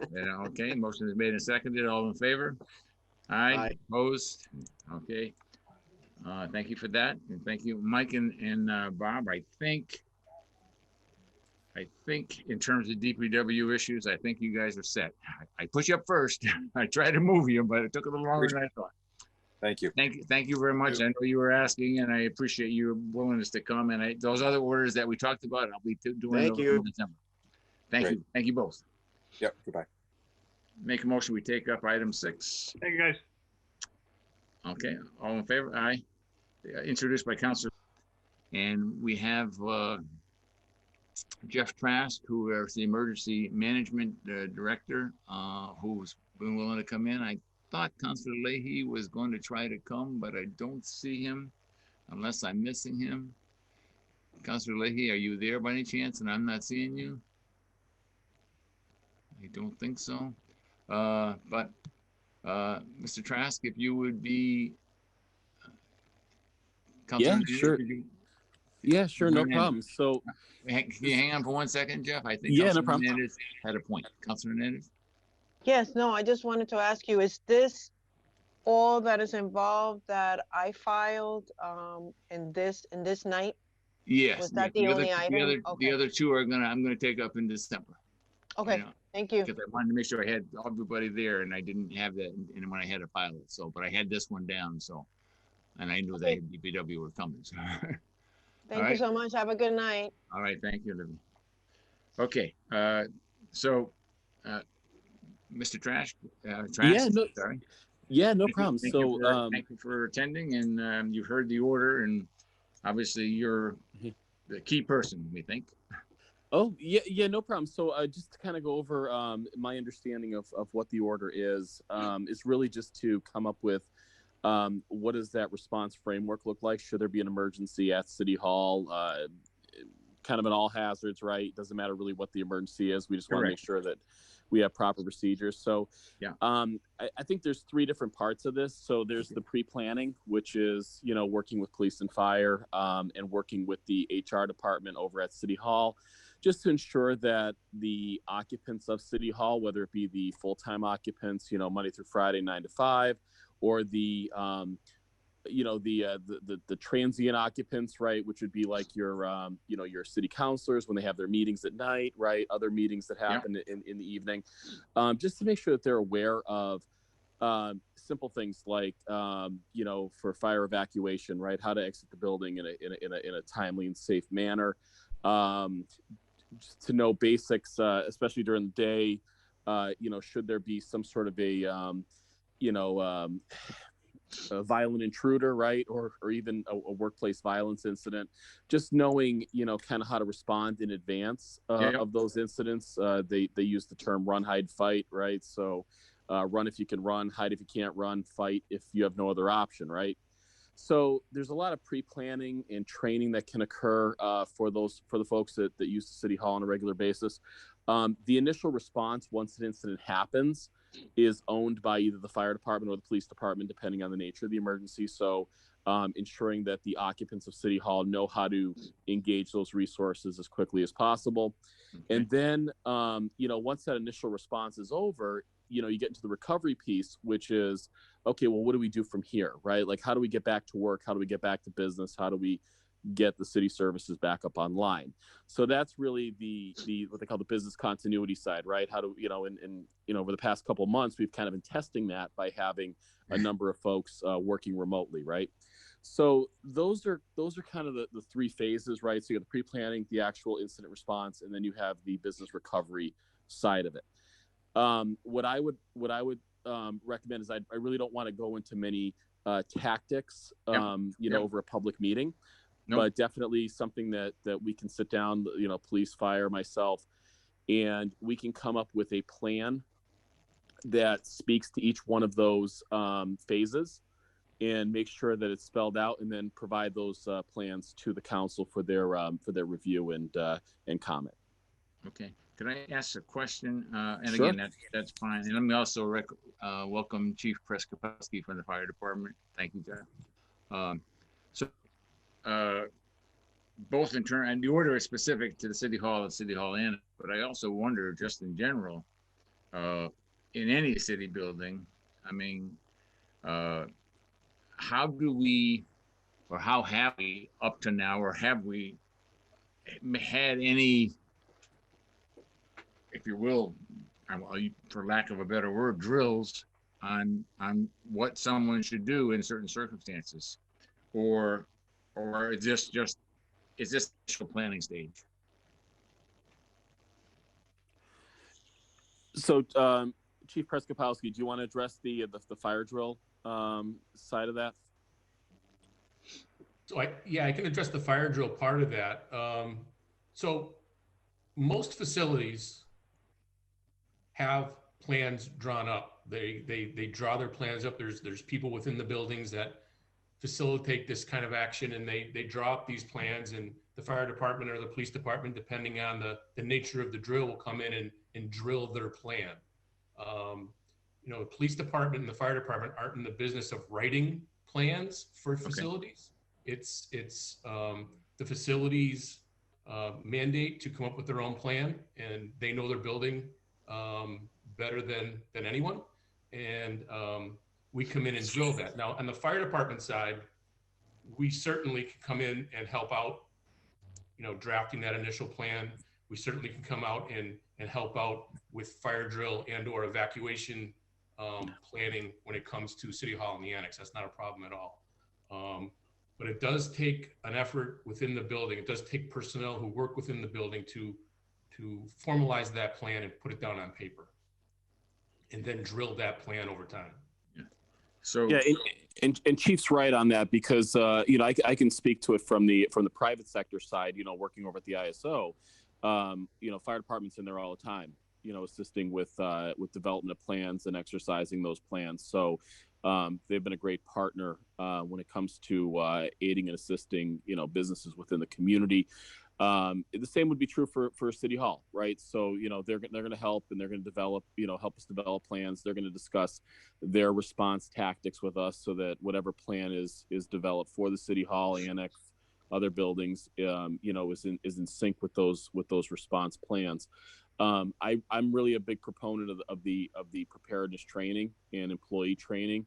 People should know what to do, because let's say in an active shooter situation, all of a sudden you hear gunshots, you should know what to do. You shouldn't be waiting for somebody to tell you what to do. So, drilling the run, hide, fight has become industry best practice right now. And just having that in your mind and knowing what to do when you hear those gunshots, you'll be able to react fast and hopefully, obviously protect your own safety and that of others. So that's where I'm looking at. I mean, obviously with the pandemic, past couple months have been, obviously it's been very difficult to assemble people, but I have a meeting tomorrow with the chief of staff over at City Hall. So, timing's perfect. So what we discussed today on during this meeting, I can meet with him tomorrow and discuss, how logistically that kind of training could be delivered. I mean, the training is available online. It's free of charge. It's produced by Department of Homeland Security. It's just a matter of how do we get that delivered to people in an effective manner. If I can just be, have we actually, and maybe we have, I just never heard of it, but have we actually had drills where people in City Hall are actually, we empty City Hall in order to get, or the annex? Have we done that recently? I mean, not since March, I know that, but in the past, have we done that on a frequent basis so that new people coming in are aware of it? I would just venture that if we only have a plan and it's posted, when it comes to a crisis, they're not going to go look for the plan. They're going to panic. So have we done that? And if so, how often do we do it? Either Jeff. Yeah. So in essence, you're right, Counselor. A plan on paper without drilling the plan means absolutely nothing. Once you develop your plan, there needs to be a set of standards or a set of drills put forward so people use muscle memory when it comes to dealing with these issues. The alarms go off. You don't have to think about it. You're just going to exit the building the way that your plan addresses it. In an active shooter drill, if someone yells active shooter, you know what to do. You know where to go, you know what to do. So that's what you do when you exercise your plan. And it should be done multiple times during the years. It shouldn't be done once a year or once every 5 years. It should be a continuous drill multiple times a year where you look at your plan and you adjust it. It's a living document. It's going to change. It's going to get enhanced. It's going to be withdrawn, whatever the circumstance is, but it needs to be drilled and it needs to be, it needs to happen because over time things, get dropped. And, like we're talking about the circumstance now. When was the last time City Hall had a fire drill? It's a great question. Probably hasn't been done in a while, and it should be done numerous times a year. So those are the things that we need to work on. My fire prevention crew is dedicated to this kind of stuff, and they're more than willing to come over and help out wherever they can to put a good plan together and to drill with it multiple times a year so everyone knows what they're doing when and if an emergency happens. Thank you, Chief. So it looks to me like what the intent of the order is kind of like a spark to make sure we're doing all the things that we need to do. And to make sure that anyone expected to be in City Hall or City Hall Annex. And I also want to make sure we emphasize, what happens if we're at the DPW yard or at the water department or wherever else we might be, that they are also given some kind of training so that they're aware of it. And it's not just City Hall or City Hall Annex. Obviously, we may have more people there, but if it's 10 people, they also need to know where they're going. So I think all the thoughts about the preparedness and planning and the police and fire working together and then recovery, those are all great things. And I think the preparedness training and the drills, and I know we don't want to talk specifically on how it's going to be done, but if we could get to that point where the council would get a memorandum, if you will, a private memorandum, so we know that everything's in good shape and this is what we're looking to do. And I know that was one of the concerns about, we didn't want to do this in the negotiations, if you will, in a public meeting. But just knowing that we are working on getting it done, and then that we're getting set up, and the comments are great comments. So any other counselor have thoughts on this? All right, so I would expect Jeff that as we move along and we get through the virus, that we will try to, and I'm sure, Chief, you're obviously in your first year, so not trying to put too many things, but that we would be in a situation where we would have maybe quarterly drills in city buildings, so that, you know, we have a staff that knows what, and obviously we bring in new employees as well. So we need to make sure that they're fully aware of what's going on and how they handle that situation and try to maintain without panic. So I appreciate both of you being willing to come, and I know, Chief, I got you for another thing coming up shortly. But other than that, I would entertain a motion, if there's no other counselors with a comment, that the order has been complied with. Motion that's been complied with. Second. Okay, motion is made to be complied with. All in favor? Aye. Aye. Aye. Opposed? Okay. Make a motion, we entertain item 7. Motion to take up item 7. Okay, item 7, introduced by myself and Councilor Bartley, ordered that the health director, the building commissioner, representatives from the police and fire departments meet with the public safety committee to consider a request from Williams Auto to create a locked-in fence at the alley entrance on Hampshire Street between High and Maple, and also another locked fence at the northerly line of the property of 412.5 Maple Street.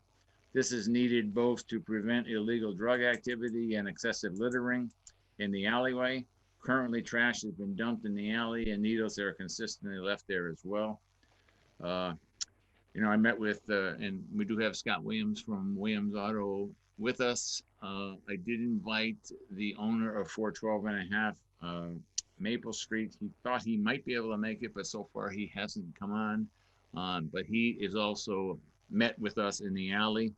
I mean, there's the concern here, and I will, and I want to thank Councilor Bartley, and I'm going to recognize Councilor Bartley in 1 second, because he brought this to my attention. And I did meet with Mr. Williams and then with Mr. Garcia, who's the owner of 412.5 Maple Street, and not trying to find a solution that made sense and didn't deter from other property owners. So, Councilor Bartley. Yeah, thanks, Mr. Chairman. So I appreciate you. Sorry, I'm a little bit late. A couple of things with my dad to take care of, but so I at this point, I just kind of want to suspend the rules, if you would, the committee would consider that. Maybe we could hear from Scott, and then after we hear from Scott, then I might just give my 2 cents. Thank you. Motion to suspend the rules while Scott Williams to speak. All in favor? All aye. Okay, Aye. Scott. Hello, everyone. Thanks for allowing me to talk about this tonight. I appreciate if I can get any help from everybody. It's the drug activity is horrible in our alleyway. The trash, it was a lot of trash we had to bring the last time to get out of there. It would more than fill my dumpster what was in there the last time we had to clean it up. It's hard to do business when customers come in and see all this activity. And if we could close that alleyway off, I don't think it would harm anything, and it would help our neighborhood a little bit. It would be something that would help us. I think the neighbors, all the neighbors that I've spoken to, would be grateful if that alleyway could be closed up. Thank you, Scott. Councilor Bartley. Yeah, just to the chair to Scott. Scott, why don't you just give the committee and the public, because the public's watching, just kind of a touch of the background about you, what you and I discussed today about, your father starting the business on Maple, and then just a little, and then a little sense of how you spoke with the, it might have been Captain Cavagnac, but we're not sure.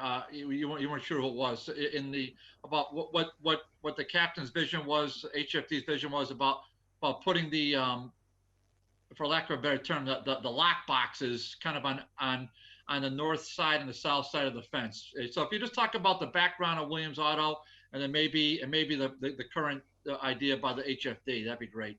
Yeah, well, our family, my dad was down there. He started in 1959 down on Maple and Hampshire Street, and then we expanded down around to all the way around the corner down to Sargent Street on High Street. And now my son works there with me. He's the third generation, and we employ about 15 people down there. And it's really hard. It's really hard what we're going through down there with that alleyway. And we talked, when I talked to someone, one of the persons, I don't have his card with me, so I don't remember his name. He said it would be, you would put a lockbox on each end of the alleyway, the same ones that the police and fire department would use when you put them on buildings. We could attach that welded onto a pole, bolted onto a pole so that they could have access.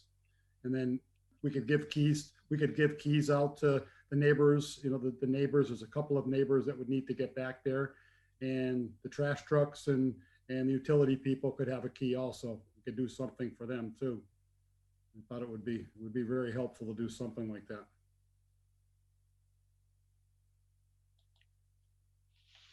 Councilor Bartley, you still have the floor.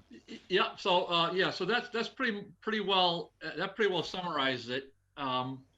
When we visited today and talking to Mr. Williams and his son, certainly there's a lot of pride in the downtown, a lot of pride in their business and their family business, what their dad started, what Scott's dad started, and then just going through the right channels here, and then the idea to kind of make it, they'd front the cost, I guess, for fencing it off, but the idea to still make it accessible to the abutters, and there's some good abutters over there. In fact, when we were touring when I walked into the alleyway, you toured loosely, there's somebody actually picking up the needles on his own volition with using a clamp, if you will, and putting it into and just doing it on his own. I didn't really interrogate the guy, but it just seemed like he was just trying to be a good Samaritan. And certainly it's riddled with trash. But Mr. Chairman, if you look north of that alleyway, it kind of runs into a brick wall behind Dillon's package store. And if you look south of that alleyway, it doesn't look like it's in terribly bad shape.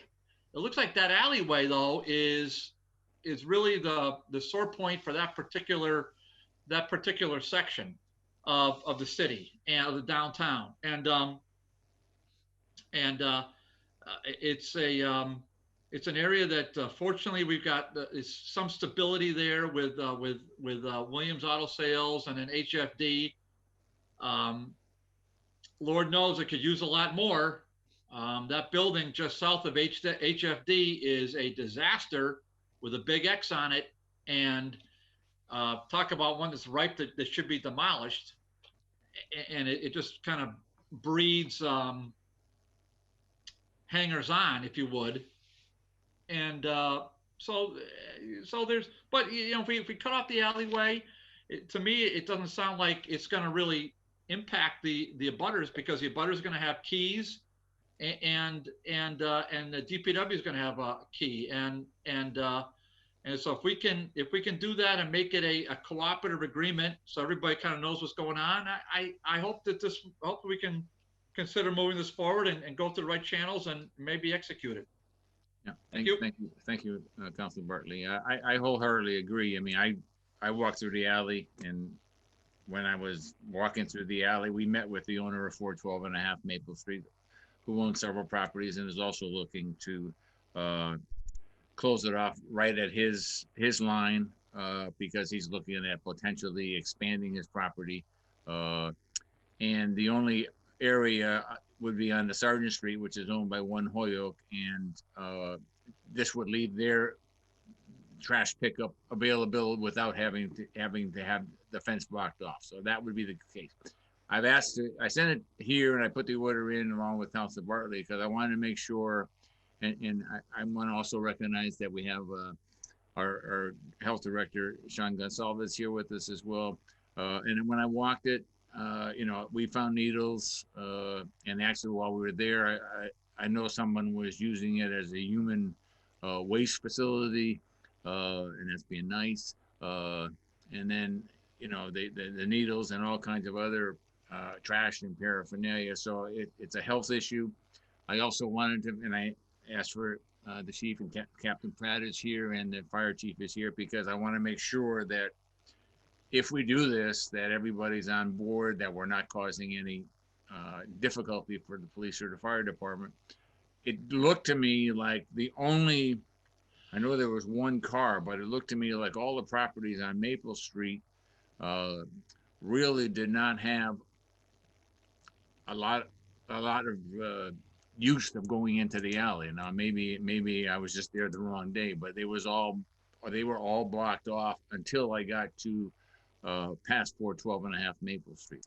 So if I can ask, let me start with Captain Pratt, just to get the police response to this kind of request. Captain, if you can offer your input in terms of if we can do this, how we can do it. But I would definitely think it would reduce some, if not illegal activity, certainly some drug activity in the alley. Captain Pratt? Yeah, I'm here. The police department, our concern would be access, obviously, to the rear of the buildings. I know that the fire chief wanted to speak on this, so I'll defer to him. Okay. Chief? Yeah, thank you. Mr. Williams, I certainly understand your plight. I see what you're going through on a daily basis, being right across the street from your facility. And I totally understand and want to help you out the best we can.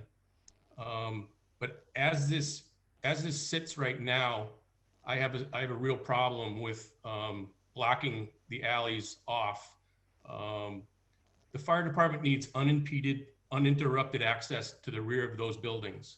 And having a gate there with a lock on it, really challenges us under certain circumstances to getting to the rear of those buildings, especially rear porches. If you have a rear porch fire, it's seconds to get back there. And if we're trying to tackle a lock on a gate in the winter and it's frozen and we can't get through that gate in a timely fashion, and those porches go from top to bottom, we're all looking at a very, very dangerous situation. And, I can't support this as it sits right now. Okay. I understand, Mr. Williams, and I would help you in any way I can to try to come up with a different solution, but I really need those alleyways open, unimpeded, uninterrupted, for fire trucks to get down, for trash trucks to get down, for access for the police department to get to the rear of those buildings. I mean, I can only speak to the fire side of it, and historically, the Holyoke Fire Department has accessed alleys within the city for 150 years in fighting our fires. It's a vital link to fighting our fires. We need access to the rear of those buildings in a timely fashion. And any kind of interruption, I'm not saying like 9 times out of 10, we get through the lock and we're through the gate and we're moving along. It's gonna be that one time when Murphy shows up and we can't get through that lock and something bad's going to happen. And I just can't take that risk. And I apologize, but I really can't support this at this time. Thank you. No need to apologize. We appreciate the information and the concern, and I think it's a valid concern. Councilor McGivern? Thank you, Councilor Murphy. I think both chiefs bring up a point that is historic for alleyways. Alleyways are not owned by the city. We control them. We have the right of way for public safety, DPW, and issues that we're talking about this evening. Unfortunately, we don't even pave them because both the expense and because the actual owners are each abutter owns half of the alleyway that abuts their property. I'm interested in the problem and would love to hear from the legal questions. I don't think we could do this even if we wanted to, but I'm more interested in what can we do in terms of the criminal activity that's taken place. And seeing that we have Captain Pratt here, and I know Captain Pratt, there's a very high profile presence of the Holyoke Police Department in this neighborhood, but is there something more we can do in this particular area? Yeah, absolutely, Joe. We're always willing to do more with what we have. We'll definitely, no problem stepping up the efforts there. Thank you. If I could just touch base on that, and just while I was there, Captain Pratt, there's I'll say a group that looks, and I don't want to say suspicious, but from what I gather, they're the people that are in the parking lot on Maple Street, adjacent to the playground at Lawrence School. And Mr. Williams can attest to this. We kind of think there's some of the drug activity that also comes back through the alley that takes place in that area. So that might be an area to check out as well. Right there opposite Lawrence Playground in the parking lot behind the package store. So, Scott, Mr. Williams, I thought your hand was raised, so I'm going to recognize you. Yes, I wanted to just ask the fire chief a question. Sure. You know, if we put a smaller padlock, a smaller chain on there, I mean, bolt cutters could cut that in seconds. Cut one of those cut a chain off to take the lock off, or the lock's a smaller lock. You know, I'm just trying to think of something. You know, I came into this whole thing not just complaining, trying to solve a problem, because I mean, you know, it's terrible. I mean, somebody's urinating on the back of the building. There's needles back there. I think the person that was there picking up needles was picking up the needles so he could reuse them. I think he was looking for needles today. You know, there's just people. It's unbelievable what happens back there, and I think it's hard for the police to just do that on their own. I mean, they can't be there all the time. That's the problem. I mean, there has to be some. You know, I'm looking for a solution for this. There has to be some kind of a solution. You know, maybe if I set up, I could, somebody could put cameras back there. I mean, I'll provide internet and whatever they need, and they can have their access. The police department could have access so they can see what goes on there. You know, I'm just trying to come up with an idea that will work. You know, I'm not just complaining. You know, I think, Mr. Williams, I think you're onto something with the cameras, and I think Captain Pratt could speak more to that. But you know, cameras that are linked, or city cameras that are in that neighborhood, or that, you know, Hampshire Street side, Sargent Street side. I think David could talk to that point, but I don't think that they would be adversarial to that, because I think it's a good idea. Yes, and I'm also thinking that, you know, maybe if we could put a sign up that, you know, is there a way we can keep the general public out of there that doesn't belong there, even though it's not enforceable? Could we put some kind of a sign, you know, just to keep people out of there, tell them it's trespassing owners and whoever the city, you know, I don't know how you could word it, but maybe a sign would just deter people from coming down there, no trespassing type of thing, and something like that maybe.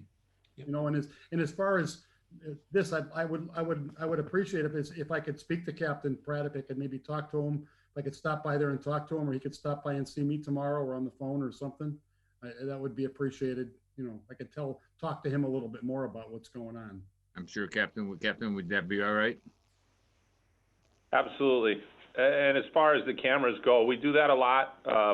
Private, you know, people want to supply cameras. We can look into that aspect, and they give us access. If they get cameras, then we get the access, and we do that frequently with other people. You know, it might help you on the corner. It might help you on the corners too, for the different things to see. You know, if you've got somebody that isn't doing anything in between calls, they could just come down there and maybe move people along or something. I know it's difficult, and you guys have got a lot of things to do, and it's all over the city, so it's hard. Would it be possible, just as another suggestion, to put some lighting that would be, I mean, obviously it gets dark in there. Would that be to go with the cameras, but also to have some lighting that might go from the alleyways on Maple Street more towards your businesses? I think there's lights on one corner. I have lights right on the Hampshire Street. Hampshire, yeah. Yeah, I've got but we might be able to do something, especially if we got to, you know, maybe Mr. Garcia on Maple Street, he seemed to be interested in trying to do something to solve this problem too. So maybe we can work some lighting there where we get just better lighting and cameras. Yeah. Another thing possibly is you need access. Is there a way to put a dead end one side of it with a gate on one side of it? It's another option. I'm not trying to be pushy, Chief. I'm just trying to come up with ideas. one side that would give you access, and if everybody in the fire department knows that let's say the Sargent Street side is open, they could come in that way. I mean, just as easily, because you're very close. Something else to think about with the gate solution is, and it's more of a code issue, is a lot of these tenements and 2 and 3 family homes have porches that come off the back of the units, and there's second forms of egress. And in the code, your second form of egress needs to have clear and unobstructed access to the street. Okay. So when you're exiting the rear of that structure, you have to have unimpeded progress or unimpeded access to either Sargent Street or Hampshire Street. So you can't have a gate in front of you. You can't have something that's going to impede you from getting to the street safely. So that's another thing to think about with that proposal. Could I ask a question related to that, Chief? Sure. So if we were in a position where he had a gate up at 412.5 Maple Street, which the landlord would be okay with, that would leave access. I'm going to make an assumption that if there were a fire on Sargent and Maple, you would probably go via Sargent Street. No? It's no way of knowing, right?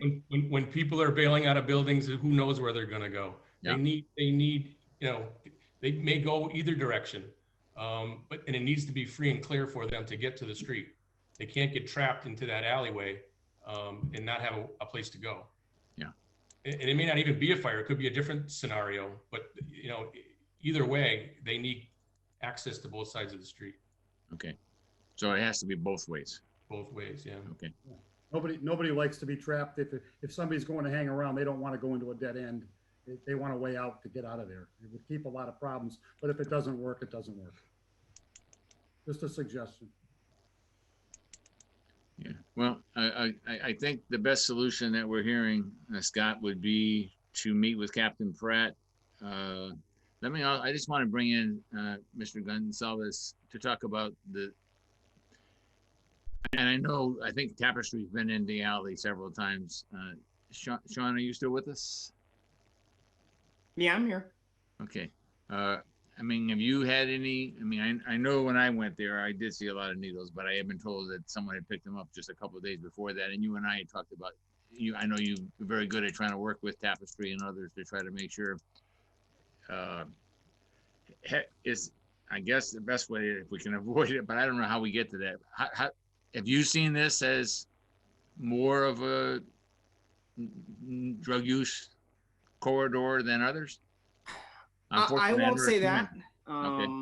There are several alleyways in the tree streets that are particularly problematic in that region. And frankly, for the Board of Health, the alleyways are a constant nuisance. They're as Councilor McGivern mentioned, they're not owned by the city. They're owned by abutters, but abutters don't really use them because you can't build on them and you can't enclose them. And so they're like a no man's land that many people don't realize they're responsible for until they get a letter from the Board of Health or from another agency. And so they're troubling, and they tend to attract a lot of illegal activity because they're sheltered from the street, right? There's buildings in the way, or there's fences, and they're a problem area throughout the city. Really, if it's not for illegal activity like drug use, it's for other things like illegal dumping. Yep. And Tapestry is always willing to help with that, but they're only removing the symptoms. They're not addressing the cause, which is that there's an opioid epidemic. And if we block off this alley, that will, I think that can be a solution, but it's not going to cure the problem. It's just going to move the problem to another alley. Frankly, it's not going to go away. And I have my similar concerns about using a key. If we're going to use a lock, I would ask that if possible, we use a lock that doesn't rely on a key. So often in multi-unit buildings, we have problems with dumpsters, and we ask landlords to put a key there, and they give a key to all their tenants, and that doesn't last 3 weeks before all the keys are lost. Nobody knows where they are. Nobody can access it, and then trash just piles up next to the dumpster. In this same instance, I would say that if keys were given out to landlords your average tenant of any of these buildings would not have access to that. And so if there were to be a lock, I would ask that it be a numerical lock, something that you can, put a number in, or something where you're not reliant on a key that people are going to lose. Okay. How about, excuse me, Mr. Williams? yeah, how about a gate without a lock? Would that, a gate without a lock would keep people from walking in there? They might just stay away with a sign, and people would still be able to remove themselves if they had to. I would say that anything, a gate without a lock, as long as it was something you could see through, I would say any additional blinds that you would put in there, like a wooden gate, would only increase the problem, because then you'd have even more reduced visibility. And I will say, if you block off either end of the alleyway, not that windblown trash is a benefit to anyone, but you're going to then create essentially a sieve or a dam, and you're going to get a pile of leaves and garbage that's going to accumulate at either end of that fence, because it's only going to open once a week when the DPW comes through to empty the trash out. And people at either end of the alley are going to be faced with a lot of wind-blown loose garbage accumulating up against the fence. So it's something to be mindful of. Chief, would you have thoughts on an unlocked gate? Unimpeded, uninterrupted access to the alley. I'm sorry, but okay. That's the way it's got to be for me. Okay. Councilor McGivern? Well, just to remind you, we, the city cannot do it. The legal responsibility is the owners, not the city. The city can prevent things from taking place in the alleyway because of a right of way for public safety, as both chiefs have mentioned, but we cannot put up, we can't even put up lights. Private property owners can put up lights, the G&E will put them up for them, but the G&E will bill them for the electricity. It's a catch-22. These alleyways have been like this. They served their purpose over the years, but now they're more of a liability than a purpose, because the DPW fairly uses them as trash. That's why they collect garbage. People use it as dumping grounds. When there are people in there with criminal activity, the police department, not just the fire department with a fire, but the police department needs to get down that alleyway quick, whether it be by car, bicycle, or foot. And even if you put the gates up, if you look at the properties on Maple Street, they look like they're just walk-through properties from Maple Street into the alleyway. So it's not going to stop foot traffic there. And I don't know how high this locked fence would be, but I don't see it stopping people from jumping it and going through the alleyway anyways. So I think it just becomes more of a hindrance to get the police department, to get the fire department access to take care of business. Okay, thank you, Councilor. Mr. Gonzalez? I don't know if that's a promotion for you to call you counselor or a demotion, but whatever it is. I'll take Mr. I'll settle for Sean. That's fine. All right, Sean. My nurse who's watching along actually made a great point. If there are gates there as the winter months approach, those gates are also going to act as a possible snow drift or an ice drift. And if that gate or that fence freezes shut or is, we all know how snow drifts. If you get a good coating of snow and then wind blows a bunch of snow up against it, that's one more thing that the fire department might have to shovel or chisel or chip away at before they're able to gain access. And so I think that's a good point too. It does create a weather blockage possibility. Okay, thank you. So Scott? Yeah, about a little over 10 years ago, Councilor Lopez was taking care of getting this done, and one of the people in the buildings didn't want it, so he stopped the process of it. And it was being done around the city for quite a few of the alleys, from what Councilor Lopez was telling me back then. Somebody should probably talk to him to see what was going on, because he had a lot of information about this before. But I don't. Chief, do you know of any alley that's blocked? I don't know of any alleys that are blocked. Yeah. Okay. Yeah, I would second that. I don't believe any alleys are blocked. And I would say that while, Mr. Williams, I totally understand your plight. I do think that this is going to set a precedence. If we do block off one alley, there are going to be others who are going to ask for the similar thing. And so, if we are going to do this, I think it really does, or I understand that the city can't do this. If we are going to allow this, we should be prepared once this is allowed here for many other people to request the same, because this is not an isolated issue for sure. So Okay. So, Mr. Williams, if it's, yep, Scott, So- go ahead. So I'll accept that. I don't want to keep going on about it. I think the best thing is going to be cameras, lights, and the police. I think that's going to be the only solution. And Yeah. maybe some signs to tell people to keep out and tell them there's cameras there, and that way it'll discourage dumping and discourage people going back there. I have a little bit of my building back there that's jogged in, and it's a good place. That's where the person was urinating when you were Yep. down there with me. If I could be allowed to put a short fence or something like that, possibly, so that I could stop those little areas that stick out, that give people a hiding place, that might be something that would be helpful also, if I could do something like that. Because Chief? Yeah, Scott, I don't want to go on and on with this, but I totally understand where you're coming from, and I understand your plight. And I would like to talk to you offline, maybe tomorrow. I can come across and talk to you and give you some ideas, maybe utilizing some resources that I have on my building to help you out, with, identifying people that might be giving you a problem. Okay. That would be great, Chief. Thanks. Thank you, Chief. You're welcome. Thank you, Chief. Yep. Appreciate that. So, and Mr. Williams, I want to entertain a motion from one of my committee members that the order has been complied with, but that we're suggesting that you meet with Captain Pratt to discuss the installation of cameras and potentially some lighting and maybe some no trespassing signs, and that you would also work with Chief Preskowski in terms of what he might be able to help you with in terms of keeping the alley cleaner and clearer. Is that satisfactory? I mean, I clearly we're not going to be able to do anything beyond that for other reasons, and we certainly want to support your business. And again, if there's other things that come up, and we can do more, and we'll try to. And then Captain Pratt has also indicated we're going to try to do a little bit more observance and try to maybe stop some of the dealing that's done in the general area there. Maybe slow a little bit of that up as best we can. And obviously, there's a lot of it in the city, as you know. So. All right, with that, yes, Mr. Williams. I just want to thank everybody, and I appreciate this meeting. I think it was helpful. I understand your problems with having to do this, and I'm not bitter over it or anything like that. I was just trying to be positive when I initiated this whole process, thinking I was coming in with a solution. But now after speaking to everybody, I understand why you can't do it. Makes sense. And you've been very, very personable and professional, and I appreciate that. So.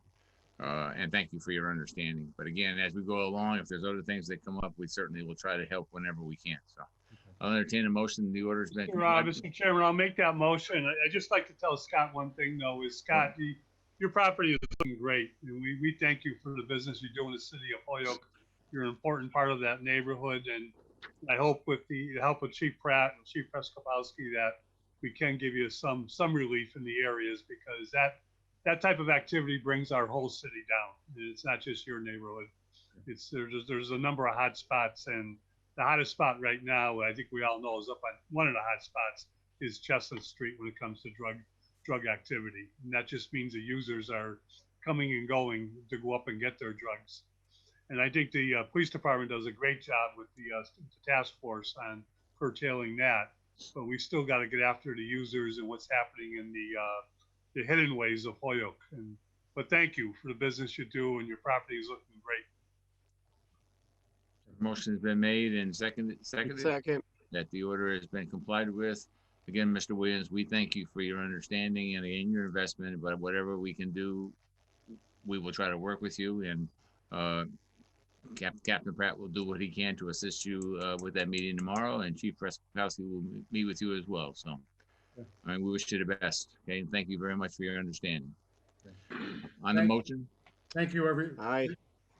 All aye, opposed? Aye. Okay. All right, the last item on the agenda, if we can take up item 8. Move from the table. Okay, all in favor? Aye. Filed by Councilor Anderson-Burgos, order that the city council form a volunteer commission to study and recommend solutions to comprehensively address panhandling in the city of Holyoke. Members of the commission should have a range of backgrounds and expertise related to various concerns and contributors to panhandling. These should include, but not limited to, public safety, public health, employment, and education. Uh, I think Councilor Anderson-Burgos, I think he's back with us. And Councilor Anderson-Burgos, it's your order, so I'll let you start. Yeah, so I mean, this has been an ongoing issue for years in the city, and I think it's about time that we collectively think about how we can start to address the issue by looking at it and including some key members that will help us address the issue and how to handle this, or at least make it better. And I had, ideas as far as in a nurse, someone from Tapestry, Holyoke Police Department, just including a lot of departments that have vital information, and compile all this information and figure out what we can do to address the ongoing issue, because it's obviously not going away. So this is something that really needs to be addressed. There's a lot of concerns. There's a lot of health concerns. There's a lot of safety concerns, and there's a lot of theft. It's endless. And what I just want to do is bring a thoughtful process, so that way nobody gets bent out of shape saying, oh, this is not right, or it's not human-like, or whatever. Some way to address it and get the ball rolling somewhere. No, and I mean, it is something that obviously it's an extreme challenge, and the more information we can get and coordinate, and then probably try to find solutions, the better chance we got to at least reduce potentially the problem. We're probably not going to eliminate it, but hopefully reduce it so that it's substantially less, and those people have a better quality of life. Right, and the only way to do that is start looking at, each case and start. I don't know. Here's the thoughts that I had while I'm driving to work, and I see panhandlers. I see an individual. That individual has a story, and I've never seen the individual in the Holyoke area. So it's not that they're from Holyoke, but it's almost like I at times I just want to park my car, walk up to them, and ask them, "What's your story? What's going on? How can I help you? Just gather basic information." I just don't know what this what this order looks like. So I'm just calling upon health professionals, Holyoke Police Department, Fire Department, Tapestry, Board of Health, all of these departments, so that we can work together and figure something out, some solution that we can at least start addressing these issues. I'm going to let Sean, because I'm not going to call him counselor anymore. I know he had his hands up, but I'm going to just offer one comment. I know we had a hearing in public safety about maybe 4 weeks ago, and the comment was that about 50% of panhandlers were not from Holyoke. So that was emphasized at that meeting. Sean? Yeah, I have left my hand up from a previous comment, but I'm willing to start. And I'll say that, we do get various complaints. I've been here several times talking about panhandlers over the years. And a lot of them do have a story, and a lot of people, it's complicated. I think Jesus, last time he was here, and we talked about this, laid out that a lot of people come to Holyoke because it's been, for them, there are a lot of services available. And in his case, in many cases, it's accessing the veteran services, because the Veterans Benefits Department here is outstanding.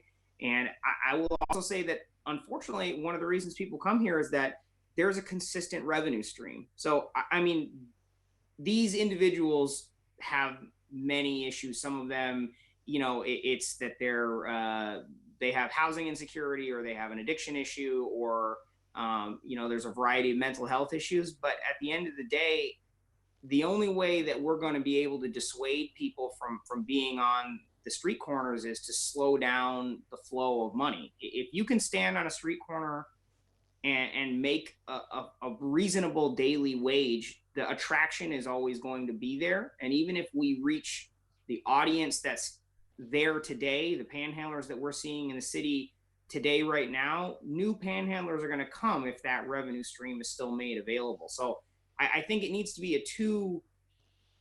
this approach should be both outreach and working with the people that are on the corners, but I think there also needs to be some sort of an education campaign or an outreach or some signage that says, look, if you don't like seeing this, one of the ways to stop it is to stop giving people money. You can donate it to a charity that's going to help people in that situation. You can contribute to the outreach organizations that are there. You can volunteer time.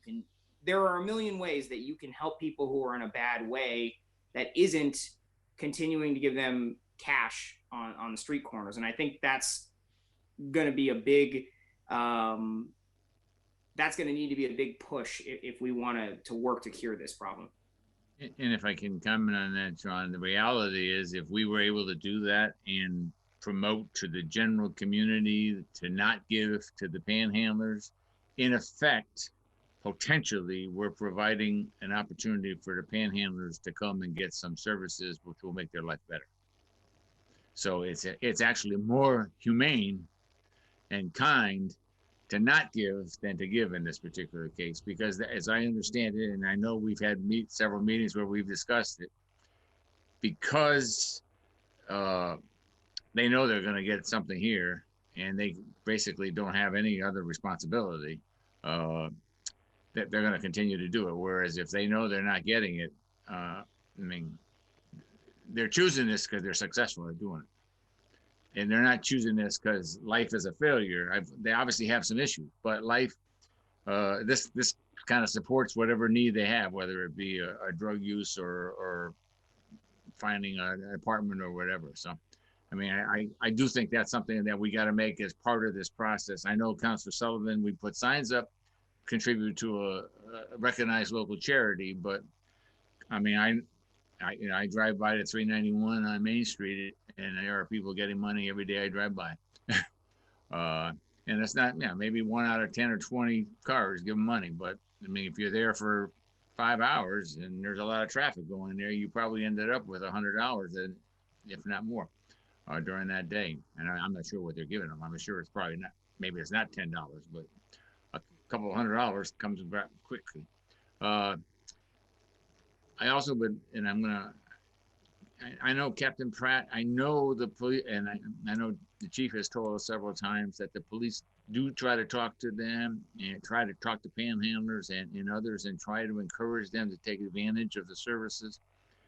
And sometimes they do respond, sometimes, but in many cases, it's basically talking and they listen, but that's about it. Would that be a correct review of what happens? I know he's mentioned many times the police do try to talk to these people. Yeah, that's definitely true, and we do outreach to them through our community police officers and our outreach officers, trying to get them help, treatment, whatever they need. And a lot of times, like you said, we offer the services, and they're just not too ready to accept them. But yeah, we just keep trying. That's what we do. Yeah, and I know you're restricted in terms of what you can do, and I know we've discussed in city council on several occasions that in certain cases on these islands, or in some cases off these islands, there's a potential, they're potentially in a dangerous situation. Plus the other aspect now is, and this, Sean was around with this, we talked about when they're not wearing masks, they're also endangering the people that open their car window. And I know there are citations that are given for people who are violating the law, the health codes with COVID. Can the police do something on that lines, or is that strictly Board of Health? It's the Board of Health. Okay. And I know, Sean, you talked about giving out more masks. I mean, I will say that, the police are able to issue COVID citations. The governor has spread that authority to state police, local police across the board. But at the end of the day, I'm not able to give a citation to an individual because I have no ability to ask for identification. If I see someone on the street corner and they're not wearing a mask, I have no authority to compel anyone to produce ID or to identify themselves in any way.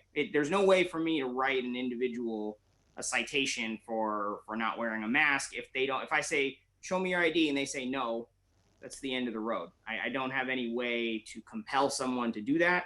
And frankly, while there are monetary citations for doing that, as I've discussed here before, many of these people, they may not be homeless in the sense that they don't sleep under a roof, but many of them don't have a permanent address. And the tickets that we issue are civil citations, which means that if we issue a ticket and they fail to pay it, the only way to collect on that is to lien it against property. Well, these people, they have no possessions. So that administrative angle is typically one that's not going to bear any fruit. Writing a civil citation to a person who sleeps on somebody's couch is not going to go anywhere. And we gave out a ton of masks. We handed out information in English and Spanish about the value of wearing a mask, about why masks are important, how to put them on, how to take them off. We have so much educational material. Most people took them, put them in their pocket.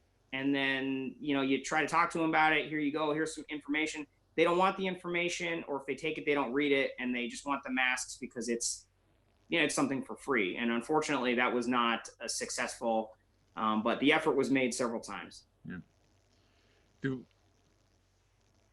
And anyone else can chime in anytime you want, so just put your hand up and I'll recognize you. But one other thing that I've often thought of, and I've thought about, and I've done it a few times. I've done it primarily with veterans when they say they're a veteran. I've actually asked a few and they told me, oh no, I'm not a veteran. I said, well, but those that are veterans, I've seen, they seem to be, and I'm going to say their reaction is more positive, probably about 50% of the time, where they'll respond. I said, I can call and have someone come down and talk to you, and they can provide you with some service. And I'd say about 50% of the time, they do take advantage of it. But I mean, those that are not veterans, I've often wondered if we ever try to conduct, and I would certainly encourage it not be one person trying to conduct the survey, but if we had some kind of task force like Councilor Anderson-Burgos is trying to put together here, a committee that could, actually take time and interview the panhandlers in various sections and maybe get names if they're willing to give them to you, but at least get their story and get what they're willing to share and see if we got, if it's 90% they're having drug issues, or is it 5% drug issues, but they don't want to go out and work. I mean, what the issues are, is it psychological? So we have a better understanding of exactly what the problem is. I mean, I think we got an idea, but have we ever substantiated that idea? So, Councilor Murphy, if I could, yep. Alicia Zoller is not here, but I know that community development did, this might have been about 18 months ago or 2 years ago. They did do a survey. They had a grant that was about getting people started into getting into housing. So if you're homeless or if you're, couch surfing, you're housing insecure, they had a program where you sign up, they do some interviews, they collect information, they help you get the documentation you need to get into a rental situation and move forward. And I believe what they said is 50% or more of the people they interviewed, they did all the street corners and all the high traffic areas, were not interested in enrolling in the programs. Now, that's not to say that today is not going to be different, but I do know that the community development did take a lot of time to sort of assess where these people were, what their needs were, what might help them go forward. And there was a large portion of them that were not interested in services in any manner. Not the services that were being offered. They were like, I'm just here to make money. Please don't interrupt me. Yeah. No, I hear you. But at least that gives you an idea. And then again, going back to what you said, we've got to make the community aware. If you want to help people, don't give them money.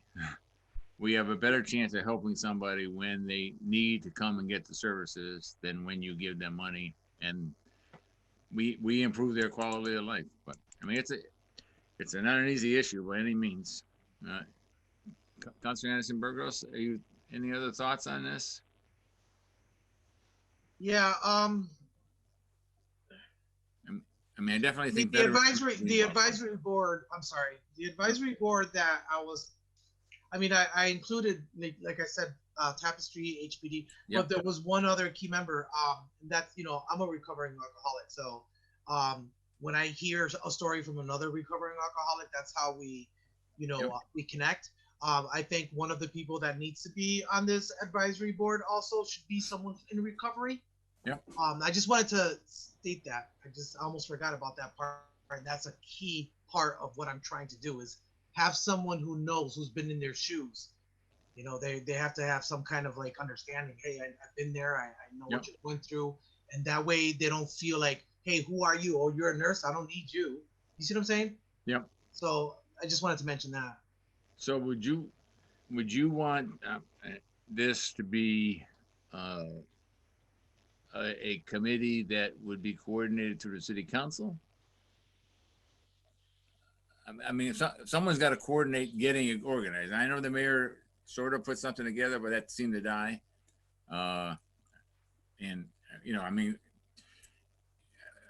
and we could table this for now because obviously I just wanted to start this discussion. Okay. Right. And that's what we're doing now. And I'm very grateful for that. And I think it's going to take, this is not going to happen overnight. Let's face it. This is going to take a lot of dedication, which I'm willing to put forward. But it really needs that. It needs dedication. It needs time and a clear path. That's what I'm just trying to do here. I don't want this to fail. I want this to be successful. I know it's not going to be 100%, but at least leading the city and hopefully other cities around the surrounding in the right direction. Yeah. So, any other counselors? No. Sean, could I ask you to ask Alicia, or can you get and send that survey that was given out so that we can get that to at least the committee members, if not to the full city council, so that we have that as a reference point? Terry, would you mind sending me an email? No, I can do that. Yeah, I'll get it for you. Okay. Make sure you put my name in there, Terry. Well, I'll have him send it to the whole city council if that's okay. I think the whole city council, obviously it's been an issue we've been discussing and trying to come out with some solutions, which, we're still struggling to find that. But I think it's, we've got to try to keep working on it.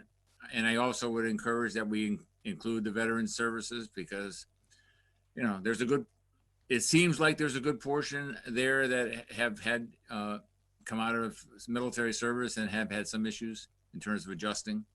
And I know they've done a few things. I've had a couple of people that did take advantage of when Sean, I'm giving you extra credit, Sean. When Jose or Wilfredo came down and met with them, they were able to, or Jesus, no, boy, I'm really losing it. And Wilfredo came down and met with them. So they ended up getting advantage. And I was so pleased to get somebody off the streets. That makes you feel good. So, any other counselors prior to Councilor Murphy? Councilor McGee. I would say, make a, to table this, but to invite, get feedback from the mayor's office on the committee. If it's no longer there, who was on the committee, what information they have to pull that back in, get Jesus in, and then maybe, if the committee is no longer there, have the mayor, the request would be to have them start it back up or see what we can do from that angle to get this up and running again. Okay. To me, it appears from what we were told, there was a committee. So let's see who the members were, what information they gathered, and then, try and take off from there. I don't think we need to start up something new if something was already there. It's just, kind of rekindling it. Okay. So let me I'll try to touch base on that as well and see if I can get a reply. And then Sean, I'll send you an email asking for the report from community development in terms of what they found out. That come back to the city council, and then we'll take that up again at another public safety committee meeting. Councilor McGivern. Thank you. I think this is a unique and a different type of approach towards the issue of panhandling and both the issue of why and I think the issue of, we can't forget that there is also a fair amount of criminal activity that is a result of these panhandlers, not what they're doing as panhandlers, but Trust me, there's criminal activity connected to them. I think, you know, Councilor Anderson-Burgos' idea is a good one. As mentioned by both Councilor McGee and Councilor Murphy, the city had some type of committee going that we were told. But when it comes to resources, the three departments, especially in this case, the police department and the health department, are strapped thin. Yep. This city is saturated with BHN networks that are providing services that are getting, you know, some very large grants, you know, mega dollars from the state and federal government.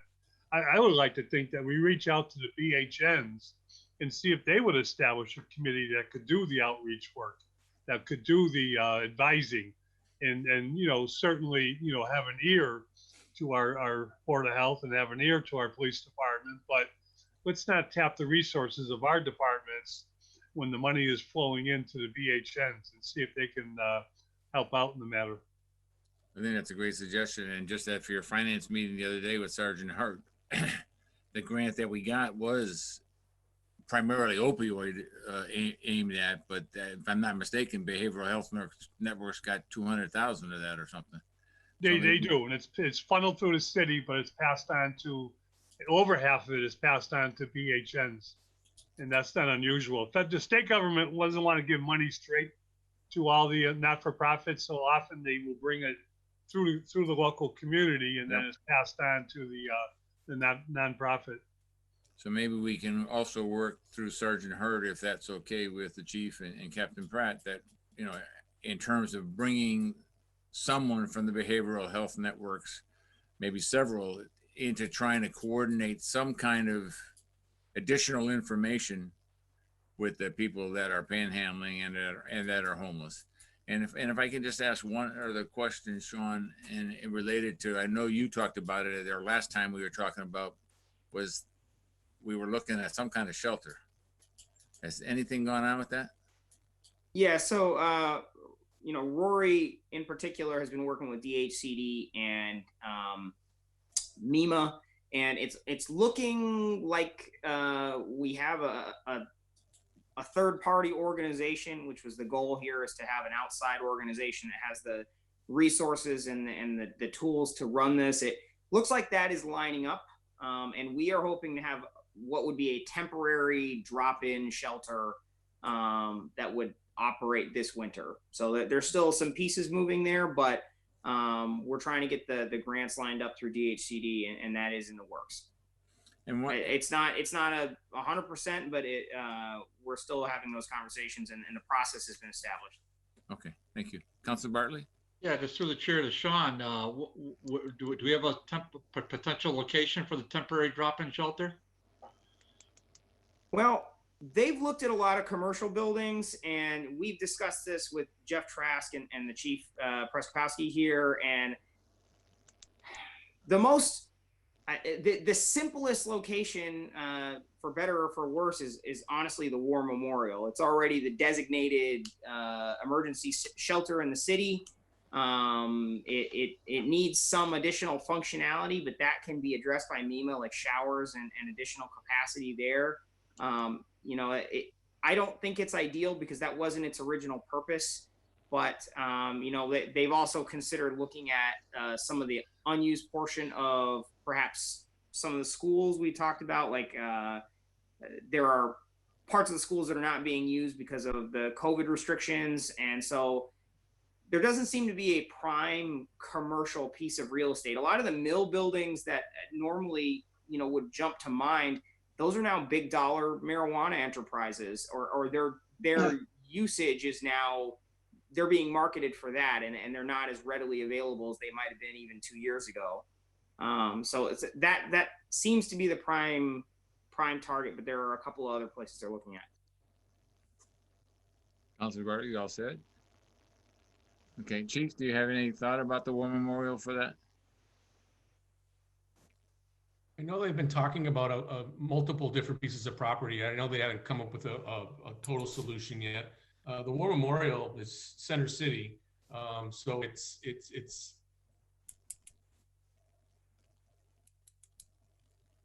Oh, we blocked out. Froze up. It's not good when the fire chief Yep. freezes up. That's not right. Modifications could be made to the building. Just so that you would know, make just so it you more know, chief, you froze out there for a while, so Oh, I'm sorry. How, Okay. how far did you get? not very far. You were just talking about War Memorial being downtown and then kind of froze. Okay. I was saying that the War Memorial is Center City. It's in a good location to draw from throughout the city, but it's not an ideal building for a shelter. You know, maybe through some CARES Act money, some modifications could be made to that building. I'm not sure on the legalities of all that, but it does need showers. It does need, you know, alarm modifications and things like that, where when you're putting people into these structures, they need to be safe when they go in there.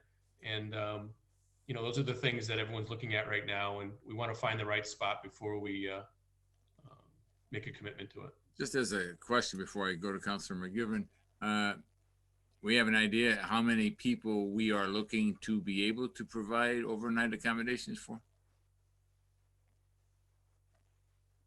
Likely somewhere in the range of a couple dozen, maybe a little bit less. I think when we have made some, there have been attempts to make a census of people in the city who are housing insecure or homeless, and it's usually somewhere in the range. I think last time was about 38 or 40. And the expectation is some people will not want to go to a shelter. There are many people who are not interested.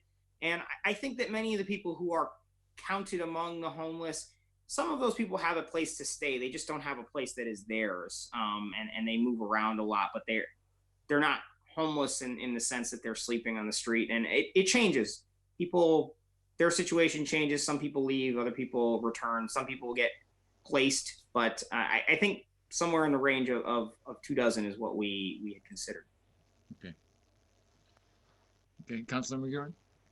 Just a thought, Mr. Chairman, and I know it would take some creative thinking and some grant money and some help from probably the federal government, not just the state government. But I think a wonderful location and building that could do all this with a little bit of work would be the Armory. You are just plugging away on that Armory. I'm telling you, we'd save an historical building and put it to good use. And it had showers, it had locker rooms, it had everything. There's no building. There's 3 floors of building there. There's with holes in it, that's unsafe. I mean, I said, Councilor Bartley, I said it would have to take some money and some creative thinking, but there's a few people that are with me on this one. I'm telling you. How much money do you think, just to the chair? Well, Governor Weld was going to give us $2 million to do it. And well, let's move on the 90s to now. So how much money do you think? Just to shore it up and to do the inside, close to $2 million. Okay, and how about building it back out for a facility like this? I mean, I'm just wondering where. I mean, it's millions. Yeah, they were talking just for an office type thing. It's primarily, and the building itself was over 5. Chief? Councilor McGivern froze up in the middle of his speech, so I didn't get it. So what building are you referring to? The Armory. I think you froze up, not me. Okay. We already know your views, Chief. Thank you. Yeah. So, I mean, so I think, you know, right now we are obviously not going to solve the issue tonight, but I think it's been a good start. I will try to reach out to the mayor and see who was on the advisory panel or whatever they called it back then. And also we'll table, if it's okay with the committee, we would end up tabling this and then and we'll also send Sean an email to try to get the report from the community development on what their research has shown. And also, if for future, we probably will try to reach out to Sergeant Hart through the chief or captain and make sure that we get BHN involved in this as well. Also, we might want to have Tapestry involved as well because they deal a lot with panhandling, the intakes and stuff like that. Yeah, I've already got them there, but we will try to include them and Veteran Services as part of that as well. So we'll try to have another meeting probably in the early part of next year, if that's okay. because I got a few things already into December that I delayed from this one. I Also didn't known think we as were going spring to last break. this long. What's that? Also known as spring break. Once spring Okay. comes around the corner, all the All right. TVs come out. So I'll entertain a motion. And first of all, I want to thank everybody for the input, the time. I appreciate it. It went a little longer than I thought it was going to go, but I do appreciate your patience. And I'll entertain a motion that the item be tabled and that we take this up again in January. I'll make that motion. Second. Okay, all in favor? Aye. No no's. It was a unanimous vote. I make a motion, entertain a motion to adjourn. Motion to adjourn. Second. All in Bye, favor? guys. Aye. Bye, Sean. Thank you very Bye, much. everybody. Have a Thank good you. night. Stay safe. Thank you. Good night. Take care. Thank you to all the makers of the orders who joined us.